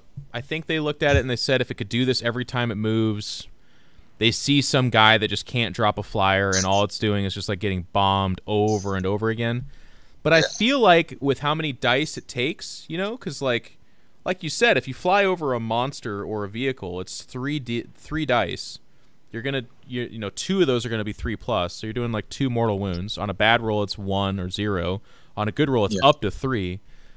Is that really strong? Yeah, that's pretty strong. But for a once per game thing, yeah, I mean it's not bad, right? Like if you're flying over a 10-man Space Marine unit, you get to roll 5 dice. If you fly over like a big unit of like 30 boys, you get to roll 10 dice. So you could do up to like 10 mortal wounds, which is cool. Oh, did I read that wrong? Wait a second. It's just not that special. Because you get to roll a d6 for every other model in the unit. So like a 10-man Oh my god, it does say for every other. You're right. Okay, never mind. A 20-man unit, you would get 10. So. Oh, that's bad. No, I read that. I read that actually is just for every guy. Never mind. Okay. Yeah. So it's I don't know. It's okay. It's okay. It's okay, just, but that should have been. It just does that every time. It just has. Yeah. Or I don't think it's worth 50 points. Or it's got 3 bombs or something. If you're really worried about it being, but it's just too much to say once per game. Yeah. Well, that does it for those stat lines, guys. Then we go into the armory, but most of the stuff we already kind of talked about. I guess Yeah, I think we've touched on all of these weapons, all the shooting weapons. There still is Grizzly Trophies, which was way big when you were playing back in the day. So they've got the vehicle equipment, which we haven't touched on yet. Yeah, so it's just chain snares. Reroll hit rolls of 1 for a model with chain snares whenever it attacks with its blade veins. No. Guys, no. Nobody's taking that. Come on. Nope. There's somebody's like, I can. No, you know. No. You're not doing it. Yeah, roll a d6. So this is Grizzly Trophies. Roll a d6 for each model flees from a unit that is within 6 of any enemy models with Grizzly Trophies. For each roll of a 6, 1 additional model flees. All right. Yeah. Cool. It's not. I wish it was just -1 leadership or something, because there's already that kind of stuff in the codex. So then you're naturally doing that, and there's not as much randomness. But now it's like, what's my leadership? Oh, okay, I lost 2 guys. And he's like, hold on, I have Grizzly Trophies, and you roll 2 dice, and they're not 6s, and you're like, continue. Yeah. What would happen if you rolled 6s? You'd lose another guy. Oh. You're like, oh, cool. Thanks, guys. But yeah, so there are some weapons in here that we didn't touch on, like there's the Shardnet Impaler you're talking about. Yeah, so good. Yep. We got the Shardnet in here. But yeah, the Electrosive Whip is -2 AP, 2 damage, poison, like we were saying. You also have, the Hydra Gauntlets, which each time the bearer fights, it gets 1 additional attack, and you get reroll failed wound rolls. It's also -1 AP. So those are kind of cool. Not bad. Mind Phase Gauntlet. You'd be like, that sounds amazing. Then you read the rules, 2 damage. But you know what comes right after that are the Monstrous Cleaver. So I think they go hand in hand. Yeah. Then you've got Razor Flails. Each time the bearer attacks, it can make D3 additional attacks with this weapon, and you get to reroll failed hit rolls. It's -1 AP. Literally Scissor Hand. Yeah, go. Scissor Hand, son. Poison Weapon. Each time the bearer fights, it can make 1 additional attack with this. AP -1. What is that? Shamishi Blade. Poison Weapon. Add 2 to the wound roll, so it's a 2+ on 6. Does more wound. Shock Prow, I believe that goes on like the Ravager or one of those, right? Raider maybe. Yeah. The bearer can make a single attack with this weapon each time it fights. If the bearer is charged this turn, the weapon has a damage characteristic of D3. Watch out. Get out. And that's that. We talked about the points, but Frankie, why don't you take the point on? Because we're gonna go over to the Cabal obsessions and stuff. So you want to explain that for us and then talk about them? Yeah, so if you take like a battle-forged army and your detachment is all a Cabal, you get the special benefits of being a Cabal, which is cool. Same thing goes for Witch Cults. Same thing goes for Homunculus Covens. So it's a little different for Dark Eldar. They have all those cool units like we were talking about, but in the detachments, you can't really mix and match. So you can't really take Cabals and Witches if you want to get all of the special bonuses.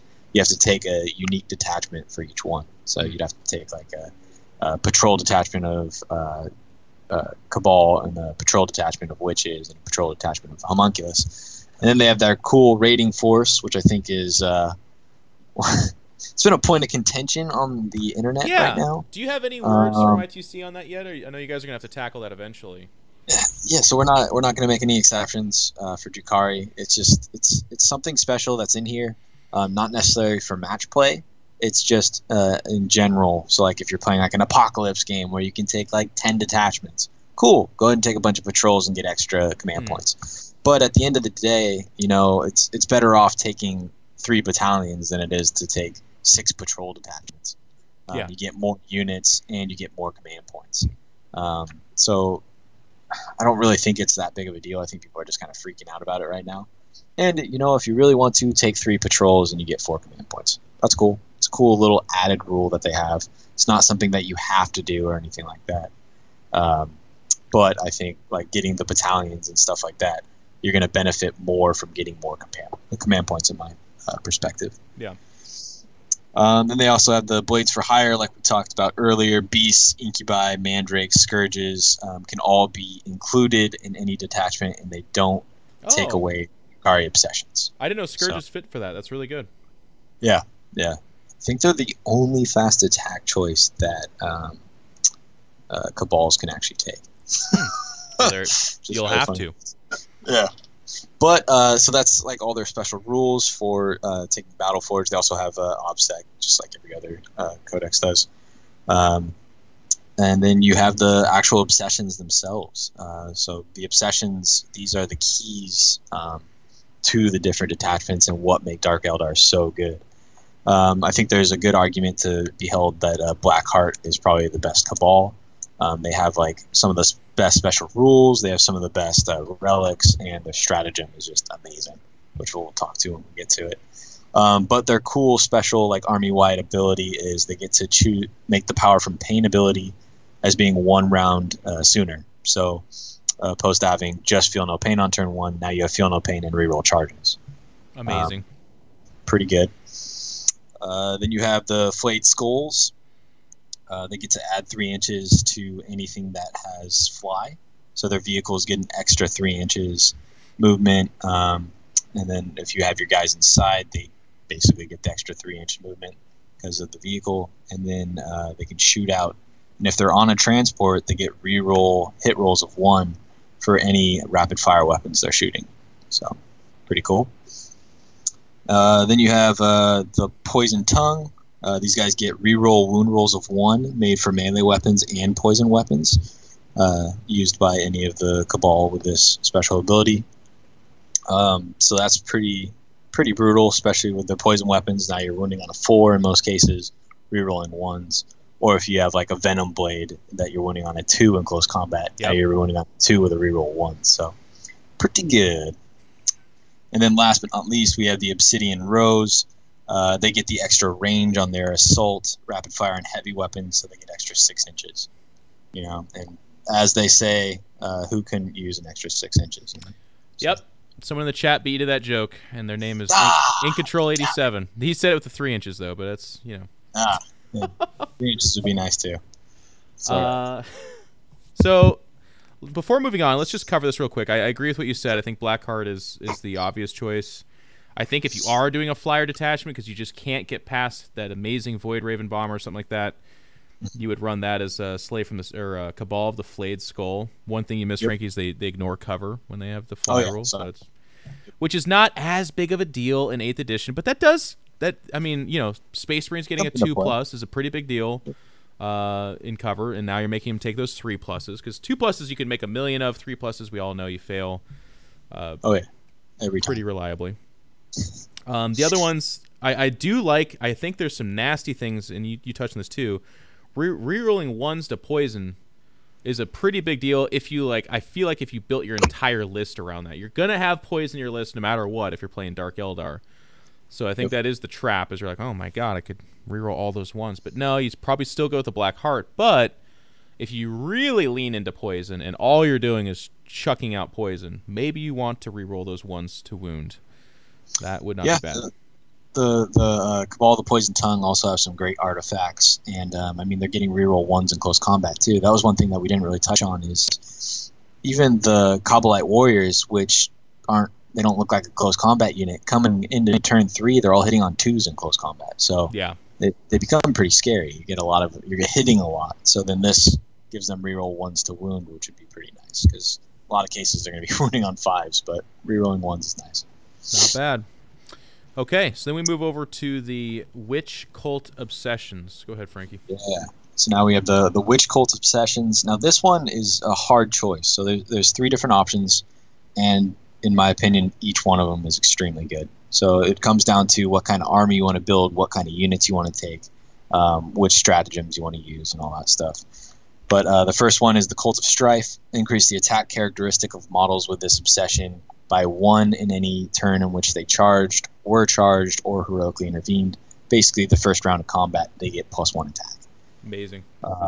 Super good, especially paired up with the combat drugs like we were talking about, to where you can get an additional +1 attack. Now you're getting +2. Cult of the Cursed Blade. Increase the strength characteristic of models with this obsession by 1. In addition, whenever they fail a morale check, only 1 model runs away, no matter what you roll. So that one's pretty good. Take a big unit of witches, now only one of them is going to be going away. And the +1 strength is pretty good, especially on units that can have 4 or 5 attacks. Now they're all strength 4. Last but not least, you have the Cult of the Red Grief. Units with this obsession can charge in the same turn in which they advanced, and they get reroll charges. Pretty good.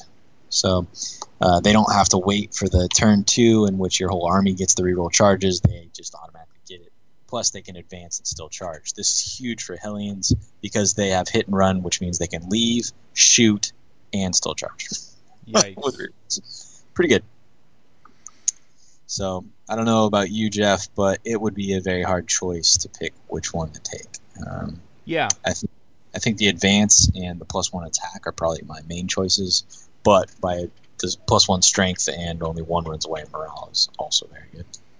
Yeah, it's funny because the morale ones are always kind of at first glance, you're like, that's not as exciting as doing these other cool things. But like you said, and I think this is nail on the head, it allows you the option to build big units of stuff so that if they do kill 4 or 5 guys and you're only leadership 7 or something, instead of picking up the other 6 potentially, you're like, nope, I'm only losing 1 more. And that unit is free to continue to do stuff. And like we said about Dark Eldar, you are going to lose guys. You do not get to play this army and say, well, this unit's so defensive, there's no way, I'm going to They'll never take leadership. No. You will. Yeah. It's interesting. So, okay. And then we go to the Homunculus Coven Obsessions. What about them? So you have Prophets of Flesh. This is Urian Rakarth's, his Homunculus Coven. They get a 4+ Invo save opposed to their 5+. So that's quite good, especially on units that are T5. They have Feel No Pain.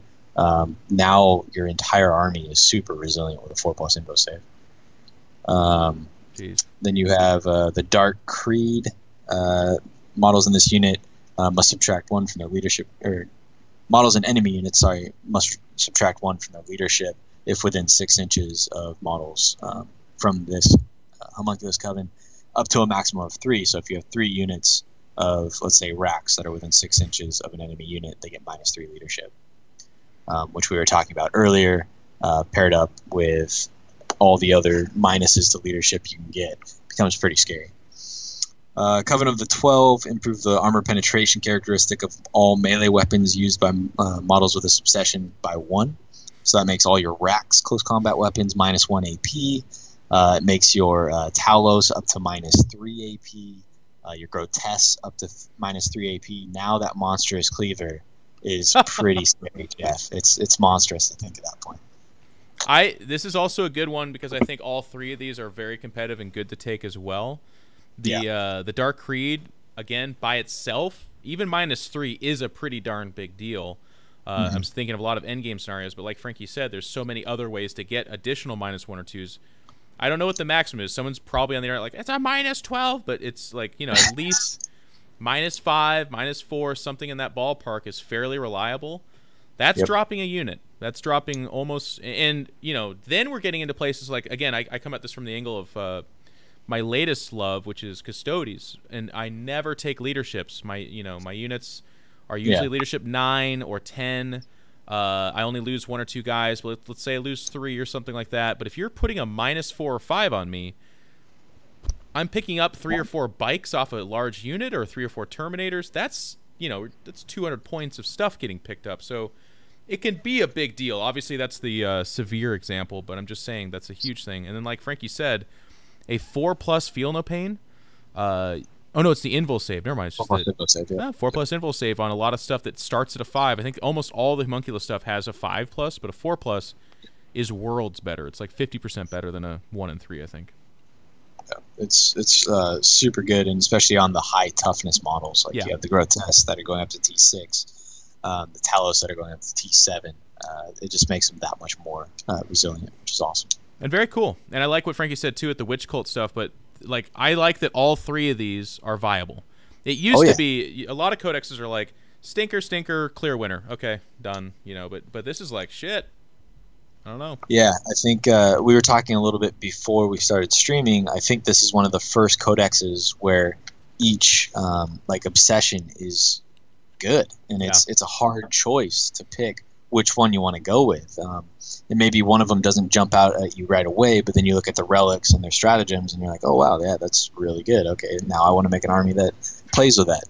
It also will be cool to see what people come up with and what armies are going to be on the table, because I think every Dark Eldar army is going to be very different. Yeah, which is really fun. Cool prospect. Yes. So then we get into the stratagems, guys. I'm going to cover the really, really basic ones that are in every codex. So I'm going to pass off to Frankie for the cooler ones. So Webway Portal, 1 and 3, pick a unit or pick up to 2 units for 3 command points. They get the Deep Strike.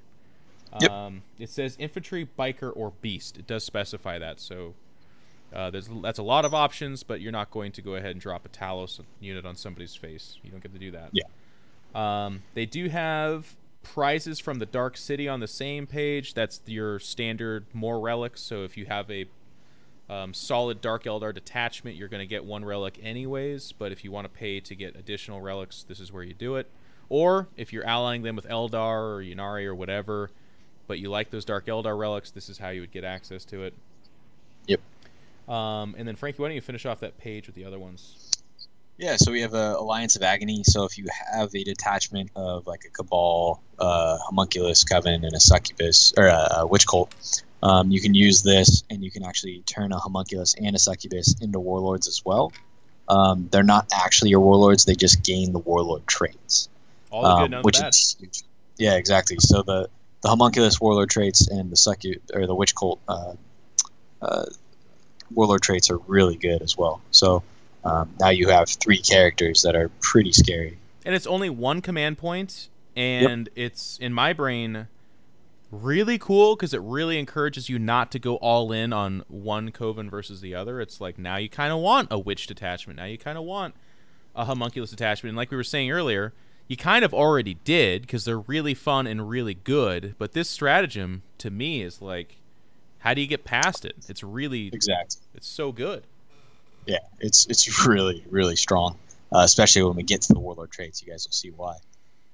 Then you have Architects of Pain. It's 1 CP. Use it at the beginning of a battle round. You choose a unit, and they treat the Power from Pain table as being 1 higher. So like we were talking about earlier, if you're Cabal of the Black Hearts, now you're up to turn 3 basically on turn 1 if you needed it to be. So you're hitting on 2s. Pretty powerful. Then you have Haywire Grenade. That's a pretty common one in the Eldar Codexes. It's 1 CP. Pick a Drukhari model that's throwing a plasma grenade. If you hit a vehicle, you do D3 mortal wounds to it. Pretty good one. Okay. Then you have Lightning Fast Reactions. It's 2 CP. Use a stratagem when a Drukhari infantry, vehicle, or biker unit from your army, excluding Yuri and Rakarth or a Homunculus Coven unit, is targeted by a ranged or melee weapon. Subtract 1 from hit rolls made against that unit for the rest of the phase. -1 to hit. Pretty good, especially when you're taking it on one of your vehicles that's filled with like troops or a bunch of HQs or something like that. Last but not least on this page, we have the Eviscerating Flyby. Use a stratagem when a Witch Cult unit from your army that can fly advances. If the unit moves over any models, choose one of those enemy units and roll a d6 for each model in the unit, adding 1 to the result if the enemy unit you picked is infantry. For each roll of a 6+, the unit you chose suffers a mortal wound. Witches. Or, what are they called? Hellions. Yeah. Pretty good, or like we were talking about earlier with the Reavers, with how fast they are, going 30 inches or whatever. Wow. It's not bad. Not bad. And it's a 5+ over infantry, by the way, guys. So yeah, exactly. You're doing a lot. So over to the next page, the only one I'm seeing here that's the kind of standard is Fire and Fade, which is just what you see with Dark Reapers all the time. They just get to shoot, and then you get to make a movement, which is 7 inches. I think it's used as an example here, but almost everything moves like that anyways. It's 1 command point. It's okay. It's one of those situational things that can catch people off guard. In the Dark Eldar Codex, I mean, in the Eldar Codex, it makes a lot more sense because Dark Reapers like step out of their thing and shoot and then hide behind a building or whatever. In this Codex, I see this more as like a really cool, still get the shoot and move on to that objective that you needed to, or yeah, you can hide behind a wall, but you know, it's pretty cool. Yeah, it's not bad, especially like we were talking about earlier with the big 20-man block of like warriors deep striking down, shoot, and then move. It's not bad. Next, we have Fleshcraft, 1 CP. Use this stratagem at the end of a movement phase. Select a Homunculus Coven's monster or grotesque model from your army that is within 3 inches of a Homunculus. Heals D3 wounds. Wait. One thing, Frankie. Actually, I'm looking at the wording of this, and use the stratagem after a Drukhari unit from your army shoots in the shooting phase. So you could deep strike down, shoot, and then use the stratagem to just move normally. Yep. Which you could then assault a 2-inch assault or something. You cannot charge in the same time. Damn it! I should have read the whole thing. Never mind. They always get you in the last sentence. I love it. You're always like, yeah, this is really... Oh. But Frankie, if you cut off the bottom of this paragraph here... It's true. So just cover it up really quick when you show it to your opponent. It's very good. Then we have Cruel Deception, 2 CP. Use a stratagem. If a Drukhari unit from your army falls back, it can still shoot and charge. That one's really good. Amazing. Next up, you have the Great Enemy. Use a stratagem when a Drukhari unit from your army is chosen to fight until the end of the phase. Reroll failed wound rolls for the attacks made by this unit that target Slanesh units, Jeff. Just think about how powerful that is, especially in the meta where everybody's taking Slanesh. Oh, I feel bad. I mean, every codex, they have something like this, which I like. They're trying to attach, you know, the fluff and codexes between each other for custodies. It's every... what Black Company or no? What are they called? What is Abaddon's? Black Legion. Yeah, Black Legion. Every time they fight Black Legion, I get exploding 6s, which is so far it hasn't happened, but this one's gonna happen a lot less every time Dark Eldar fights Slaanesh, I think. Yeah, it's pretty good. Pretty good. It's like the stratagem from the Grey Knight, sorry, not Grey Knights. The Space demons. Wolves? Where a Grey Knight unit kills a demon unit, you can just spend the CP and bring the unit back to life. Well, theirs got more fluffy. They went hard on that one. Poor Grey Knights. All right, and then we have release the beasts. 1 CP. Use a stratagem at the start of your charge phase. Choose a beast master from your army. Until the end of the phase, you can reroll failed charge rolls for units of beasts that are within 6 inches of that beast master, Jeff. Wow. Now we're really getting there. That might be the best stratagem in this whole book. No, someone's going to show us that they're going to win with Beastmaster. That's shit you guys are talking. All right, then we have Hyper Stim Backlash. 2 CP. Use a stratagem at the start of the battle round. Choose a unit from your army that has combat drugs ability until the end of the phase, or until the end of the battle round. The bonus is doubled. Huge, like we were talking about with like movement. Now you go up to +4 movement. You go up to +2 attacks, +2 strength. All of those are really good. And then, like you were talking about earlier, the succubus can take like 2 combat drugs, and now you get to double both of those combat drugs. And just think if she got the attack one twice by chance because you rolled for it, now she's getting +4 attacks. That's amazing. Pretty good. You are forgetting the bottom part. Yeah, go for that. Yeah, we got to read the last part. You roll a d6 for each model in the unit. On the roll of a 1, they suffer a mortal wound. And then if you did use it on like that succubus, she just automatically takes d3 mortal wounds. Like, so drugs are bad, but drugs also, are bad, but also kind of good. Yeah. They're good situational. Then we have Screaming Jets. It's 1 CP. Use a stratagem during deployment. If you have not used the Webway Portal stratagem, you can set up a Drukhari vehicle from your army that can fly in Deep Strike Reserve along with all the units that are embarked. So this is very powerful, especially when you look at the Tantalus from Forge World, who can carry like 16 models. So you can put like 3-4 units in there, or let's say 16 characters. Yeah. Not bad for 1 CP. No, this is gigantic. I hope people see how big this is, because first of all, you're using this in deployment. Can you use this multiple times? Is that technically before the game starts? Yeah, you can use this multiple times. So you would almost never use the other one, except this only affects vehicles. But this one at front value, it's just you're avoiding alpha strikes, which is a gigantic deal for Dark Eldar. Like, all their vehicles are fairly soft, so if you have something that you reliably want to deliver, or at least get it to do 1 round of shooting for free, this is how you do it for 1 command point. Amazing. This also makes the flyers more viable as well. Definitely. Yeah, no, it doesn't say anything about them not being able to do that. So one of the other downsides in this edition is if you take those flyers in Eldar codexes in particular tend to be easier to kill, unless they're -2 to hit, but get out of here, late talk. Now you are going to be able to do this. So this is a big deal. It's just like kind of tucked in here in the corner, but that's a big stratagem. Yeah, it's huge. I would have liked if it was actually placed right next to Webway Portal, since they kind of interact, but that's all right. Next up, you have Freakish Spectacle. Use a stratagem when an enemy unit fails a morale test within 6 inches of Urian or a Homunculus Coven unit. 1 additional model flees away. I'm seeing a theme here. You know, the Dark Eldar like to make more models run away. Kind of cool. But this one takes the random out of it. So there's a couple where it's like on a 6 they lose a guy, or there's -3 leadership if you take that Homunculi Obsession. But with this, it's just 1 additional. So how many times does that 1 guy survive or whatever? Now you're just like, nah, command point, they're out.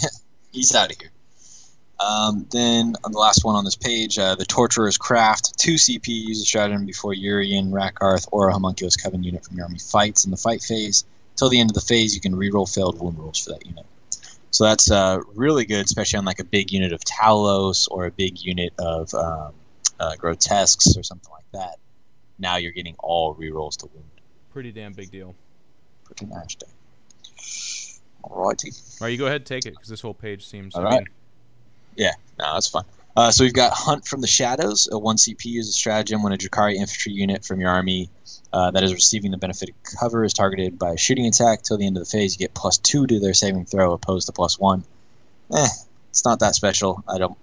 You're rarely going to. You're rarely going to use it just because most Drukhari units have a 5+ save. So up to a 3-up. Whee! You can make your Cabalites take a 3-up, I guess. You know, and if someone's pouring like mortar into them, that's all right. Yeah. Yep.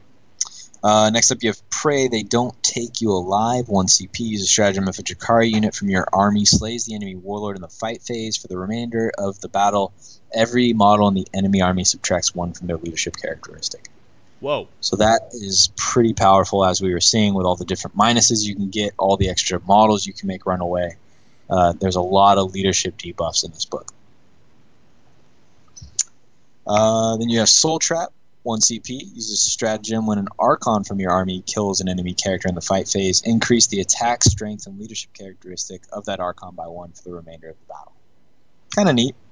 Yeah. It's very, like you were saying, situational. A lot of these stratagems are. Enhanced Ether Sails. 1 CP. Use a stratagem when a Raider or a Ravager from your army advances at 8 inches to that model's move characteristic for that phase instead of rolling a dice.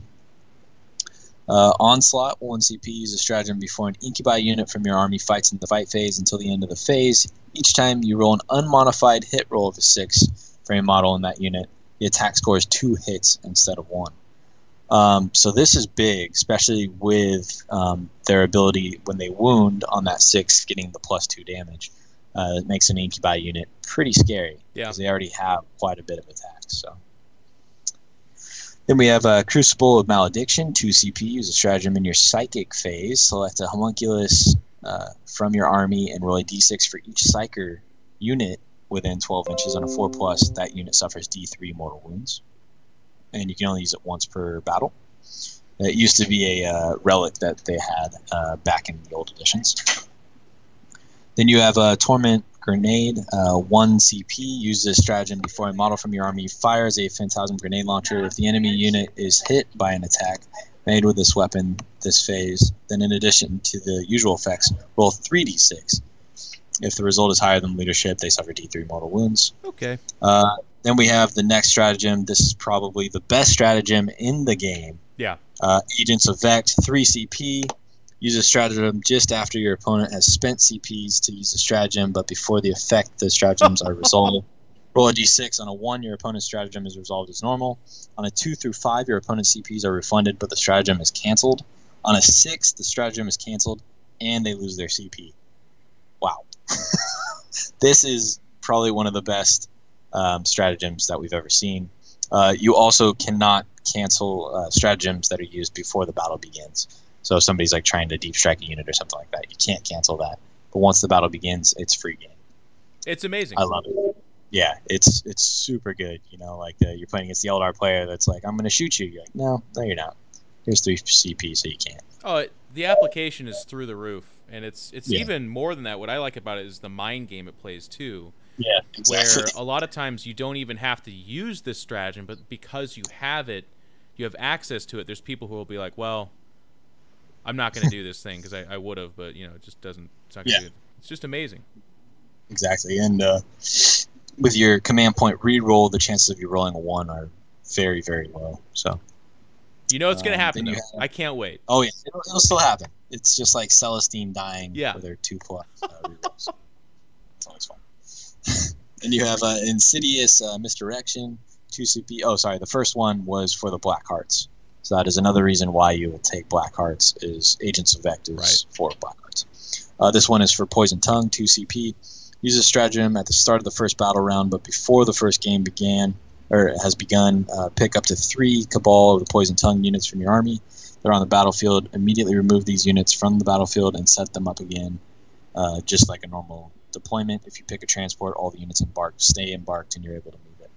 Hang on, somebody's wrong in chat, so let me correct them real quick. Mandali Savage. Cabalites have a 5+, but that stratagem gives them a +2 to their cover save. So when they're in cover, it goes to a 3+. You silly son of a bitch. Okay? In the words of Brandon Grant to me inappropriately at a competitive game, math. Okay? That was I love Brandon. These are really good. Yep. Next page. Go ahead. Next page, we've got the Witch Cults. So, this is the last Cabal. Failure is not an option. This is for the Obsidian Rose. Use a stratagem when a Obsidian Rose unit from your army fails a morale test. Select which models willfully. Before removing them, they can either shoot as if it were the shooting phase, or fight as if it were the fight phase. If any enemy models are slain by these attacks, none of the models flee from your unit. If no enemy models were slain, the models flee like normal. So that's kind of cool. Yeah. I don't know. It probably won't come into play very often, but it's kind of a neat little stratagem. Yeah. Then you have Masters of the Shadow Sky. This is for Cabal of the Flayed Skull. Use a stratagem when you select a Flayed Skull unit to shoot the shooting phase until the end of the phase. Add 1 to the hit rolls made for the unit's attacks that are targeting something with the fly keyword. Situational, but luckily in the 40k 8th edition, there's a lot of things with the fly keyword. A lot of fly. So. It cancels out the -1 to hit on like a lot of flyers, which is really nice. Yeah, exactly. All right, this is for the Cult of Strife. No method of death beyond our grass. 3 CP. Use a stratagem just after a Cult of Strife unit from your army has destroyed an enemy unit in either the fight phase or the shooting phase. If used in the fight phase, use a stratagem after attacking after the unit has consolidated. If the enemy unit was destroyed in the shooting phase, your unit can immediately shoot an additional time this phase. If it is used in the fight phase, they can fight again. So it's very similar to the other stratagems that we've seen in a lot of the other codexes, although most of them are just close combat. This one's also shooting. Then we have Concealed Booby Traps. This is for the Cursed Blade stratagem. 1 CP. Use a stratagem when an enemy unit finishes a charge move within 1 inch of a Cult of the Cursed Blade unit from your army that is wholly on or within a terrain feature. On the roll of 4+, the enemy unit suffers D3 mortal wounds. Whee! That's going to get somebody. They're going to be like, excuse me? What are you doing? They're going to be like, all right, this one Marine's going to charge. You're like, aha! My time has come. All right, then we have the Athletic Aerialists, Cult of the Red Grief stratagem, 2 CP. Use the stratagem just before a Cult of the Red Grief infantry unit consolidates. Instead of moving towards the nearest enemy unit, the unit consolidates up to 6 inches towards the nearest Cult of the Red Grief transport, and they may embark as long as each model is within 3 inches of the transport. Yeah. Pretty cool. And then, let's see, Say that word. Black Cornucopians. You nailed it. Prophet of the Flesh stratagem, 2 CP. Use the stratagem at the end of the movement phase. Pick a unit of Prophets of Flesh, racks from your army, and remove it from the battlefield. Then set it up again at its full starting strength, wholly within 6 inches of the edge of the battlefield and more than 9 inches from the enemy models. Sounds very similar to Chaos. You know, Downside is it's a rack unit. Not as good as those mighty cultists. Cool, then we have an Esoteric. I don't know Esoteric. that word actually. There you go. Kill, delivered from afar. This is for the Dark Creed stratagem. 2 CP. Use a stratagem when you select a Dark Creed unit to shoot in the shooting phase. Till the end of that phase, all the models in the unit can target characters, even if they're not the closest enemy model. Oof. So, characters be warned. They're coming after you with not very many shooting attacks. Yeah. Then last but not least, we have the Administer Punishment, Coven of the 12 stratagem, 1 CP. Use a stratagem when you select a Coven of the 12 unit from your army to shoot in the shooting phase. Till the end of the phase, models in that unit can target enemy units that are within 1 inch of friendly Covens of 12 units. But each time you roll a hit roll of 1 with an attack, it is instead resolved against the Coven of 12 unit that is within 1 inch. You For missed. weapons that automatically hit, roll a d6 for each. It did miss, but I think it's saying that it hits. Yeah. Why don't you, I think that's what it's saying. Weapons that automatically hit on a 1 through 3 are resolved against your unit. On a 4+, they're resolved against the enemy unit. Okay. A little bit weird. Yeah. All right, so for this part, I'm going to say it. Frontline Gaming has some beautiful articles about relics and stuff on their website. So that's frontlinegaming.org. If you want to read about a lot of them. But Frankie, what are some of the standouts for you, I guess, rather than go through all of these? Yeah, so Yeah, let's just go ahead and touch on the ones that are probably the best. The Dijin Blade is one of my favorites. It replaces a Husk Blade. It's +1 strength, -3 AP, D3 damage, so it gets an additional AP. And then you get 2 additional attacks with it, and at the end on a D6 you take a mortal wound. But now you have an Archon that gets up to like 7 attacks, -3 AP. D3 damage. Yep, D3 damage. The Helm of Spite is another one that is almost an auto-include. It basically gives you a Deny the Witch in the Psychic phase. If you do Deny the Witch, the enemy Psyker takes Perils of the Warp. And the cool thing about 8th edition, too, is these relics are all static. So, yeah. You go into each game, and if the guy's like a Tau player, then you probably don't take the Helm of Spite. But if you're facing a Tzeentch player, you absolutely do. So it's kind of fun that way, where it's like you get to move around and have answers for stuff. Yeah. And then we'll touch on 2 more. The Cabal of the Black Heart relic is really good. Reroll wound rolls of 1 for friendly Black Heart units within 6. So that's really good. And then last but not least, we'll do the Soul Seeker, the Cabal of the Poison Tongues pistol. It has an 18-inch range, pistol 2, so that's 2 shots. Poison 2+, -1 AP, D3 damage. Ignores cover, can target characters, and doesn't need line of sight. It doesn't need line of sight? No. It has so many different rules. It's ridiculous. Yeah. Okay. But yeah, it's pretty good. It does D3 damage, so it can target characters that it can't see, ignores cover, and is pretty scary. Pretty fun. So you'll probably be adding more relics, I would say. You'll be paying for that. They have so many relics in here that are awesome. It's hard to choose. It's the same thing with their stratagems. This is one of the books that you're going to want a lot of stratagems, and you're going to want a lot of relics. So.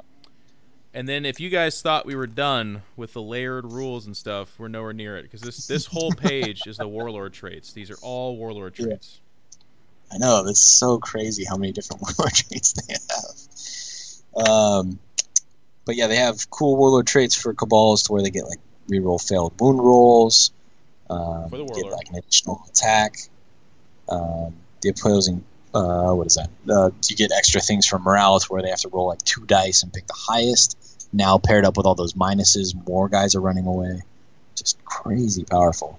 So those are good. The Witch ones, there's one where the Witch Warlord always fights first.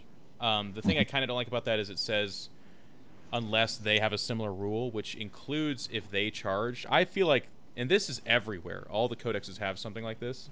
It should just be they always fight first. I think that would be really powerful and understandable, but instead it's just like, unless they charged you or they have a similar rule, then it's the controlling player's turns. Like, well, then no, I'm not taking that. Stim Addict, you saw this earlier, so you get to roll 2 instead, and they're cumulative.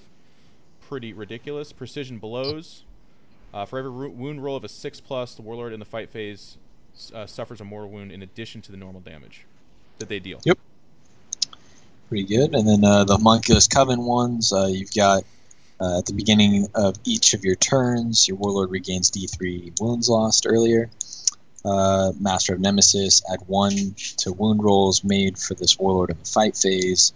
And then Master Artisan, reroll inured to suffering rolls of 1 for friendly Homunculus Coven models within 6 inches. And those are the specific ones to Cabal, Witch, and Homunculus. Yep.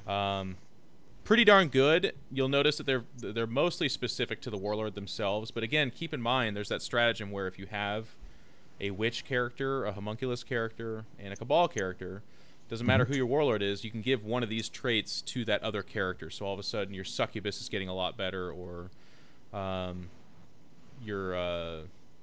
Homunculus itself, I guess, is actually just getting a lot better. So it's pretty darn cool to make them into little beat sticks. Definitely. I mean, especially the Homunculus with that Electrosive Whip. Now he's winning on 3s with -2 AP, 2 damage.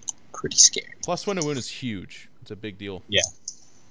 Then you have the special ones for each of the different obsessions. So like Cabal of the Black Heart, they get the command points back on a 6+ for you and your opponent, the stratagems that you're using. Which is huge. So that's pretty cool. Poison Tongue, you get to use your Warlord's leadership within 12 inches of him. Cabal of the Obsidian Rose, increase the damage characteristic of weapons other than artifacts of cruelty on this Warlord by 1. Cabal the Flayed Skull, increase the Warlord's strength and attack characteristic by 1 during any turn in which they charge, were charged, or heroically intervened.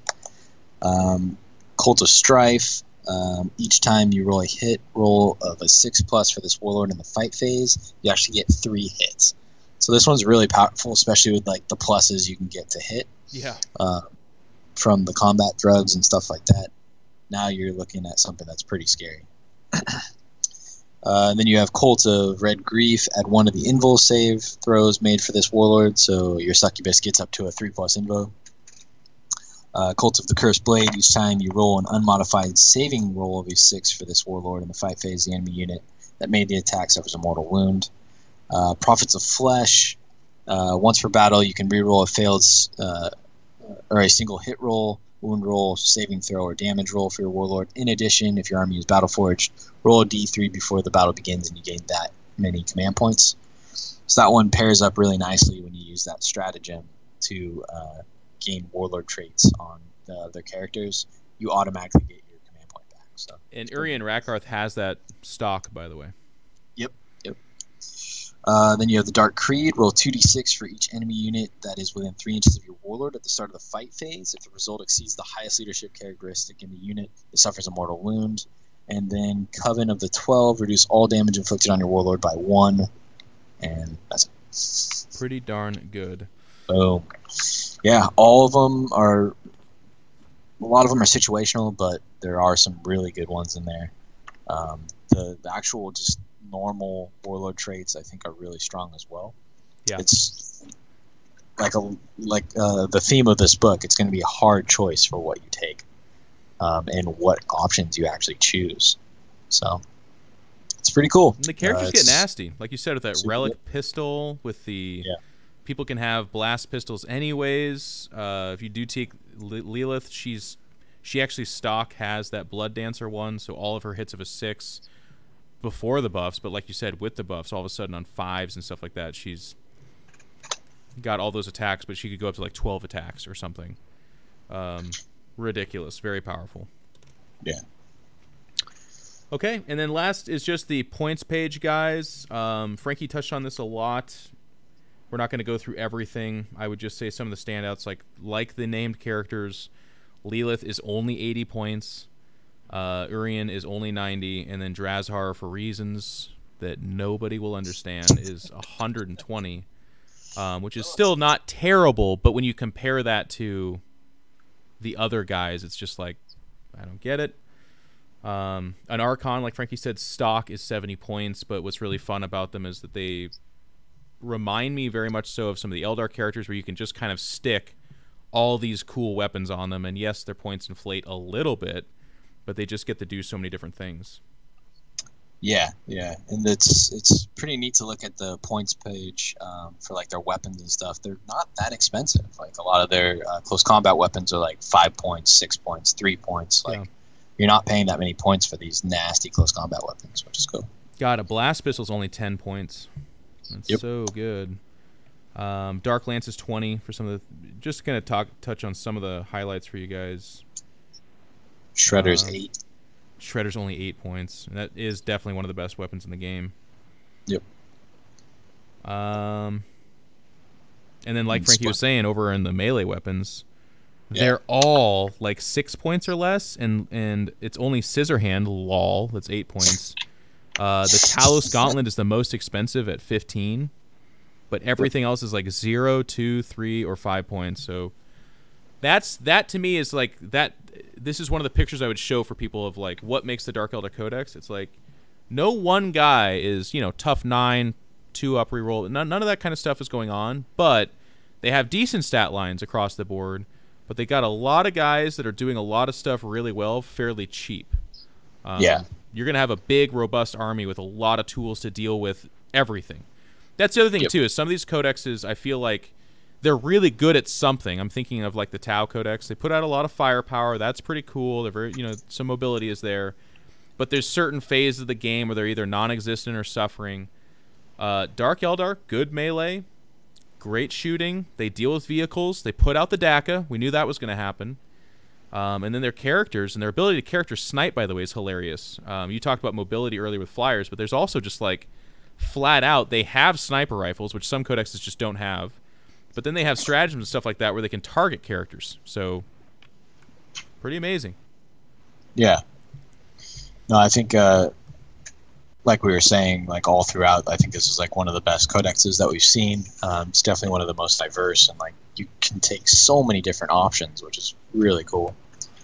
Very cool. All right, guys. Well, to round things out, to finish this off, I want to open up to a conversation of what Frankie thinks of, like what kind of list he's running, that kind of thing. So I'm going to ask him that. But while that's going on, if you guys have questions in the chat, feel free to ask them. I'll keep note of it, and I'll ask Frankie, or I will answer some of them as well. I'm going to be just kind of perusing through this, showing you guys the fluff pages, and then we're going to end it there, and we'll give a little bit of a shout-out outro, and that'll be it. So, Frankie, without further ado, I know you've been playing some games, and you can finally start to kind of talk about that now that the Codex out. What does your list look like? What is Reese running? What have you found to work? What are you liking so far?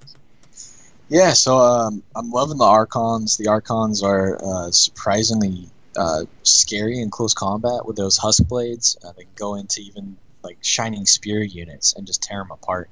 The D3 damage plus the -2, they have a lot of attacks.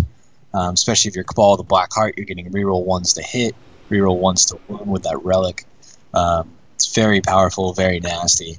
I'm pairing up the Black Hearts with some of the Witch Colts, and it's working out really well. The Witch Colts with the Shard Nets are awesome, holding people in combat for you, especially big units like Reese likes to run like a Bolgren unit of 9. The Witches are really good at holding those guys in combat for a couple turns because they have the 4-up invo save. Reese can't leave combat and stuff like that. The Cabal, Cabalite Warriors inside of Raiders are extremely good, flying around the table. The Blasters plus the Dark Lance on the vehicle are excellent. I've been just annihilating any vehicle that's on the table, which is nice. I take the Tantalus in most of my lists. The Tantalus is a Forge Rolled unit. It's a transport, has a lot of shots. It's pretty nasty. It moves 16 inches. Really, really good. I've been taking a lot of Ravagers as well. Ravagers with the 3 Dark Lances are excellent vehicles, doing D6 wounds. And then if they're Black Hearts, they're getting reroll 1s to hit and reroll 1s to wound. But overall, I've been super happy with this deck. It's really hard to actually make a list because you want to take a little bit of everything, and there's just not enough room. Can't do it. To do that. Yeah. Hellions are awesome. Big unit of those guys flying up the table and charging into the enemy are a great distraction on turn 1. And if they end up surviving for a long time, they will do a lot of damage. The Stratagems, Agents of Vect, is probably the best stratagem I've ever seen. Canceling people's stratagems when they really need them is a big-time game changer. Being able to shoot after you leave combat is also really powerful. Yeah, I don't know. I've just been having a lot of fun with this deck, and I haven't even scratched, I haven't even, dug into all of it yet. I haven't really ran any Homunculus Cup. I'll definitely have to do eventually. Definitely have to try out some of the other Witch Colts, try out some of the other Cabals. There's just so many different options. It could probably take you 3 years to play all the stuff that's inside this book, which I think is good. That is good, yeah. Before I get to some of the questions, what do you think are some of the weaknesses for Dark Eldar? Has there been tough matchups or anything like that you've ran into so far? Yeah, so Eldar is pretty tough. Just Dark Eldar are not resilient. Even with the 6+ Feel No Pain and stuff like that, anything that looks at you just annihilates you. The 2+ Invo save is cool on the Archons, but still doesn't make you invincible by any means. And then after you lose it, you go to a 5+ save. So they die pretty easily as well. Honestly, I think their weaknesses might be Hordes. Hordes, I think, are going to be a little difficult for them just because of the poison only wounding on a 4+. Makes it difficult for you to actually chew through those guys. But that's why you take things like the Shredder or Talos with chain flails, stuff like that. Then you'll be able to chew through those units. Okay. Well, cool. We got a few questions in the chat I want to touch on. Korolski says, My Drukhari friend is thinking of using Lamian as kind of screen, cause 3 wounds per 15 points. Can be really annoying to correct split fire into. As competitive players, do you think it could work? Yeah, I mean they're pretty cheap. They have, like you said, 3 wounds. It's not a bad screen because you actually have to put the amount of shots into each one. It's not a bad idea at all. And they don't take up any slots if you have an Archon, so that's pretty nice. It can be somewhat workable. Let's see. Mandali Savage asks what you think of kind of the stackable leadership debuffs with Eldar Harlequins and like a Yannari list. Do you think that'll be really strong? Yeah, I think that'll be super strong. You have the Hemlocks from Eldar. I don't remember what the Harlequin one. They have like their psychic power, I think, that lowers leadership.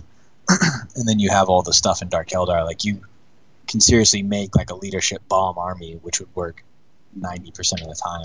Like Jeff was saying, it'd be super scary against this big unit of jet bikes that are really expensive per guy. If you kill one and then they're minus 6, 7 leadership, you're probably going to make a bunch of them run away. Yeah, which would be nasty.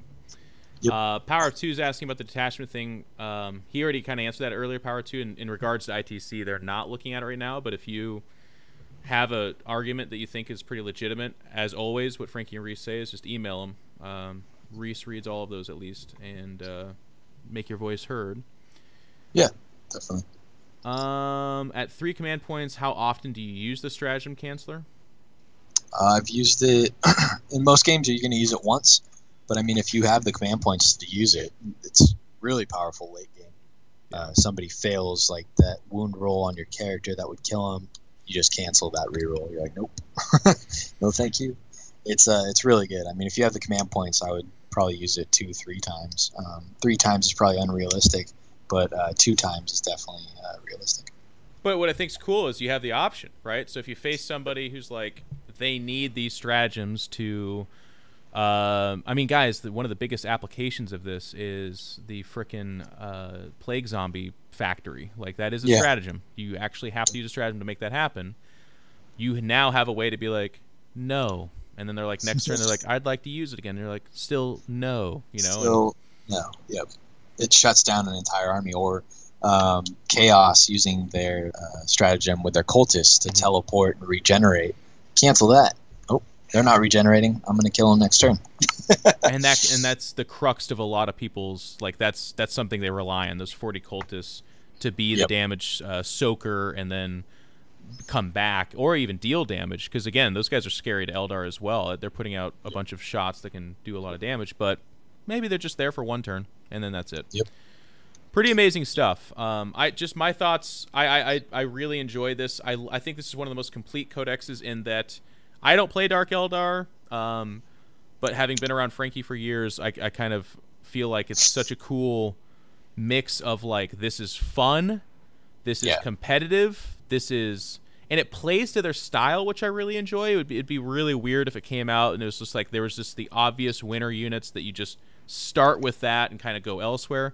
Kind of like with AdMech. Like with AdMech, you start with Castellan or, you know, Dakabots and Onagers and Call, and then you build off of that, but that's already about 1,000 points. So the list diversity from there is not that rich, but what Frankie was saying about this, I've seen in some of the other codexes I was really happy with, like Tyranids, and even Custodes to a certain extent, but you look at it and you're like, gosh, I want to try these other units, but I cannot fit them into the same list. So it sucks because it kind of hurts, but you're happy about what hurts. You're excited, I think. Yeah, definitely. I totally agree. As a Dark Eldar player, I am so happy for this dex. It's very powerful, and I think it's going to be a lot of fun to put it on the table and see what kind of lists I can come up with, because the options are just endless. So very cool. So guys, get excited. I saw a lot of you in the chat talking about it. Just to kind of wrap things up, I will say, so I do this at the almost end of every one of my Codex streams because like 500 things are my fault. We started a little bit later because I had to do a couple of adjustments for the stream. If you notice the camera shaking, that's because we have a crane here. I wasn't shaking my leg, guys. I evolved past that. But if I touch the table at all, it just shakes. So in future streams, I'll be more aware of that. I loved having Frankie on here. Give us your feedback in the YouTube comments or whatever on Twitter. Frankie also plays a number of different armies and is just one of the greater minds of Warhammer there are. So if you guys want more of this kind of stuff, let us know. That does it for the Jeff fucked up stuff, I think. Oh, no, one last thing. The reason this one was done today and not like a week ago was just a shipping mistake. There's no one to blame. There's no Evil Games Workshop, and there's no, like, Jeff was drunk in an alley or something like that. It just didn't get here in time.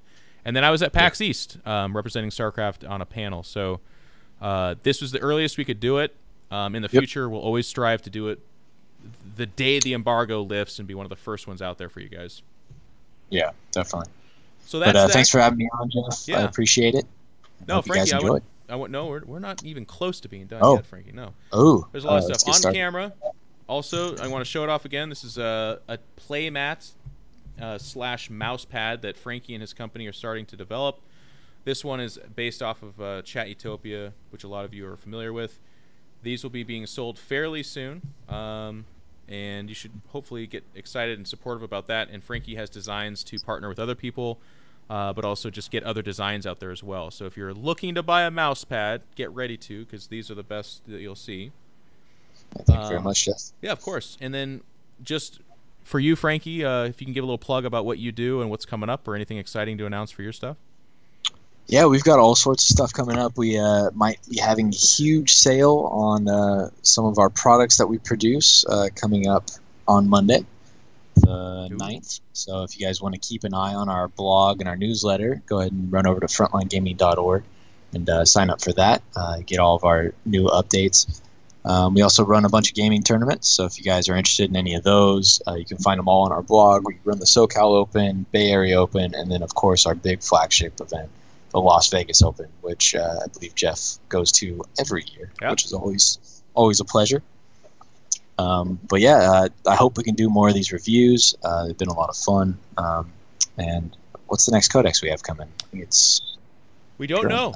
We know the next 3, but we don't know the order. Yeah. So we'll see. For me, guys, same as Frankie. Just excited to do more of these. Just leave me your feedback as always, but just keep in mind the stuff I just said that I'm aware of and trying to improve. As for me personally, nothing much to say other than on the Warhammer side, Frankie and I will be at the London GT in May, which will be really, really fun. And then we have a, as of now, unannounced project that we're working on that'll be really cool, bringing more Warhammer content to you guys, hopefully. Yeah. So we'll give you more details about that when we can. Yep. All right. So that's it, guys. Thank you so much. Thank you, everybody, and we'll see you soon. Yep. Have a good one.